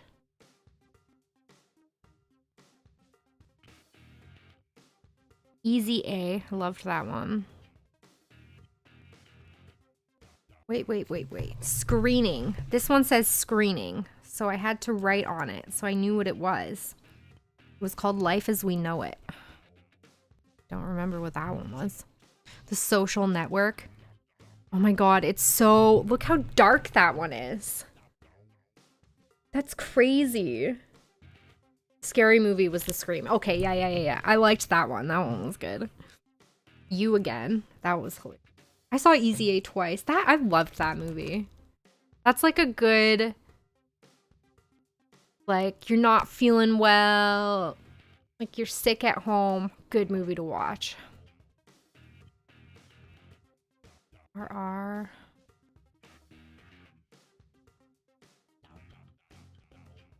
Amityville. God. Unstoppable. I don't remember that one. One Date. I don't remember that one. Paranormal Activity. Oh my god. That movie I found funny. I just laughed. I thought it was ridiculous. Everyone who was in the theater was like a 14-year-old and they were all screaming. And then when the lights came on, they all ran out of the theater going, ah! And I'm just like laughing. I'm like, this is just ridiculous. Harry Potter and Deathly Hallows. Burlesque. That was a cool movie. No Strings Attached.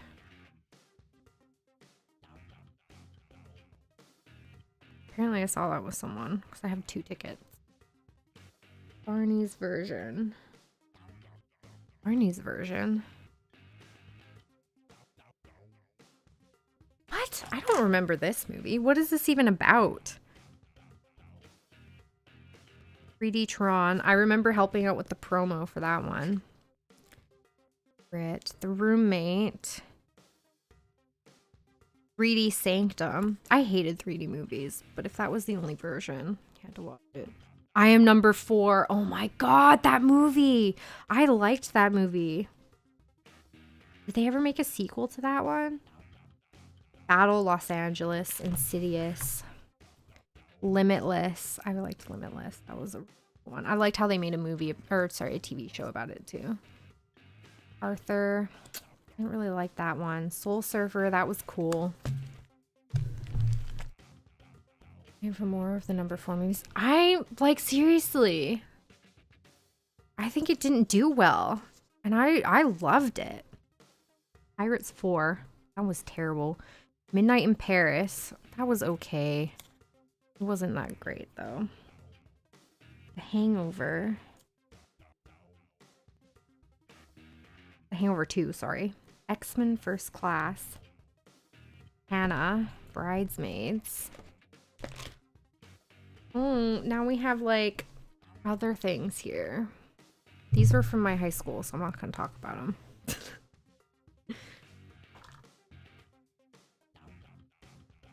I kept them all, but it's all from high school.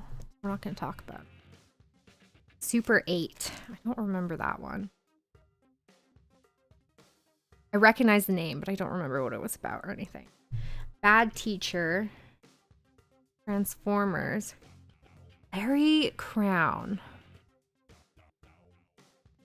Oh my god, that was the one with Tom Hanks, right? Larry Crown.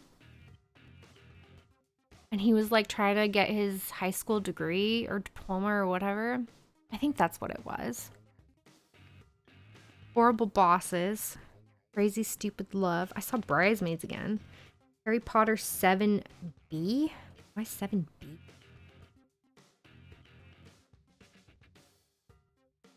7B.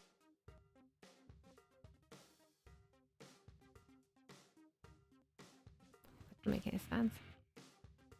Julia Roberts, right. Yeah. I remember she was like the teacher. I know that they split it in half, but wouldn't it have been 7 part 2 or 7 part 1?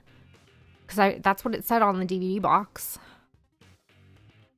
Crazy Stupid Love. I saw that one again. Rise of the Planet of the Apes. Okay. Final Destination. That one was filmed here. So that's why I watched it. I didn't like it. The Help. That was a good one. And then I've got a bunch of empty pages. Cool. And then I have a bunch of random tickets. Cool. Oh, do I have stuff in the back? Oh, I do. There's a stack in the back. Let's see. Extremely Loud. I know that's not the entire title. That's all that fits on the thing, though. These ones are still really, like, solidly printed. 3D Beauty and the Beast. Hugo. don't remember what that one was about. 3D Immortals. I don't remember what Immortals about either. In Time. Oh, In Time is such a cute movie. It gives me motion sickness too. But I think I was watching these with people who wanted to see it in 3D. Or the showtime was only, like during that set, was only 3D. And the 2D was like 9 o'clock or something. And that's just the one we did. Anonymous. Remember that one. This is just like a club. It's from a club.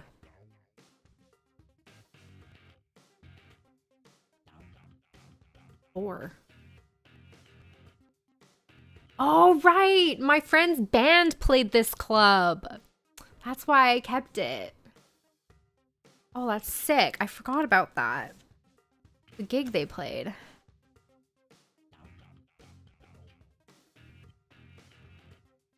My trailer from Beauty and the Beast. Oh. Sherlock Holmes. That must have been like a sequel. Doesn't have a number on it though. It's weird. The Rum Diary. I don't remember that. Footloose. That was okay. 50-50. Oh, I love that movie. Columbiana. I don't remember that one. Drive. I liked that one. Ides of March. Liked that one. Killer Ellie.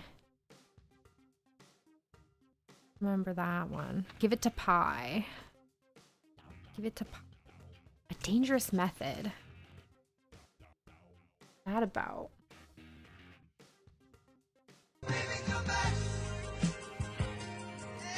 Oh! Moonlight with the gifted sub. Kira! Welcome to the potatoes. The girl with the DR. The girl with the... Oh, dragon tattoo. To anybody. Lol.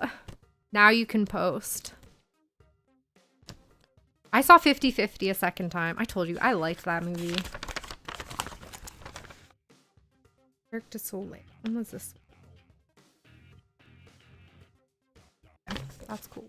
That's cool. I have another stack upstairs I'm gonna get, if it's there. I'm pretty sure I have a stack up. Girl with the doctor. Hello from Sweden. Yo. Hello from Canada. All is good. I'm just going reminiscing through all the movies I saw because I worked at a movie theater. So I saw like everything. There's a lot of tickets I won't have because we did like staff screenings. And when we do a staff screening, it's after hours. So there's no tickets. Those are always fun too. I'm trying to remember. There's one that we did. We usually did them for like the bigger movies. Like, what do you call it? With the Avengers movies, we did those ones. Up this weekend, Splatfest. We're taking a break. I'm gonna have to go and get food. We're just talking a little bit first, and then I'm gonna go and get food and band-aids, and then I'll be back for more actual games. But we went off on a tangent, and I started having fun talking about my old job. I used to work in a movie theater.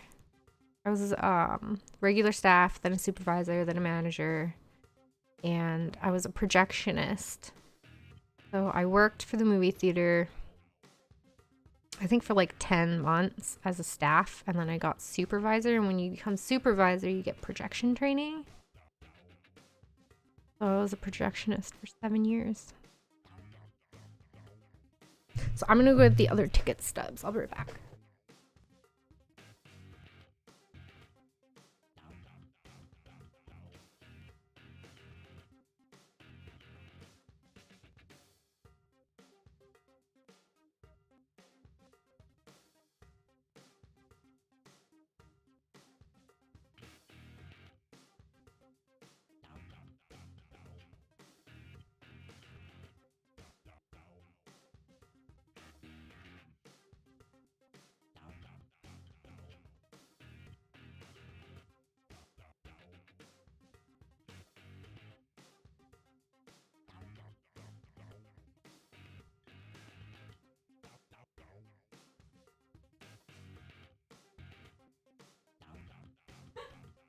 No dice. Let me check.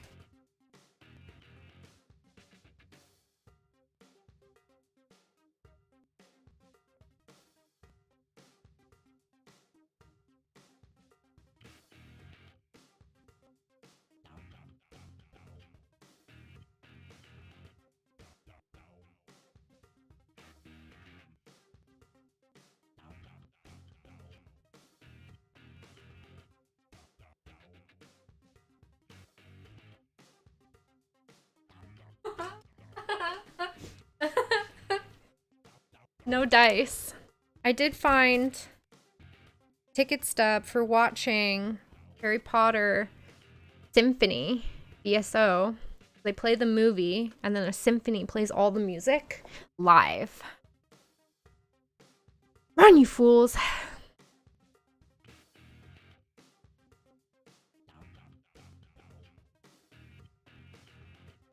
Always watch movies during your break? Yo. When I was a projectionist, I got to see bits and pieces here and there. So it kind of sucks when you didn't want to see the movie and you didn't want it to be spoiled. I did find one ticket stub for Christopher Robin. That was recent. I kept it because Winnie the Pooh was like my favorite growing up. And I thought that movie was great. Oh my god, this is hilarious. When even was this? When I went to Vegas, I went and saw the Chippendales and I got photos. And I saw Thunder from Down Under. Oh my god, that's so ridiculous. Oh my god. I paid for these. It's so bad. I can't. I must have been drunk for this second one. Is this one in Vegas? This one was in Vegas. Okay, hold on.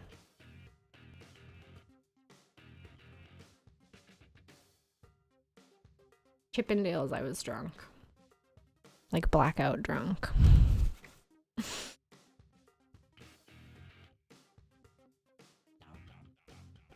My god, it's just so embarrassing. I can't show these. I'll get banned. Okay, I can't find any more ticket stubs. I think the stack that I had I just tossed because I figured it's just garbage. I don't need it, which is fine. I really don't.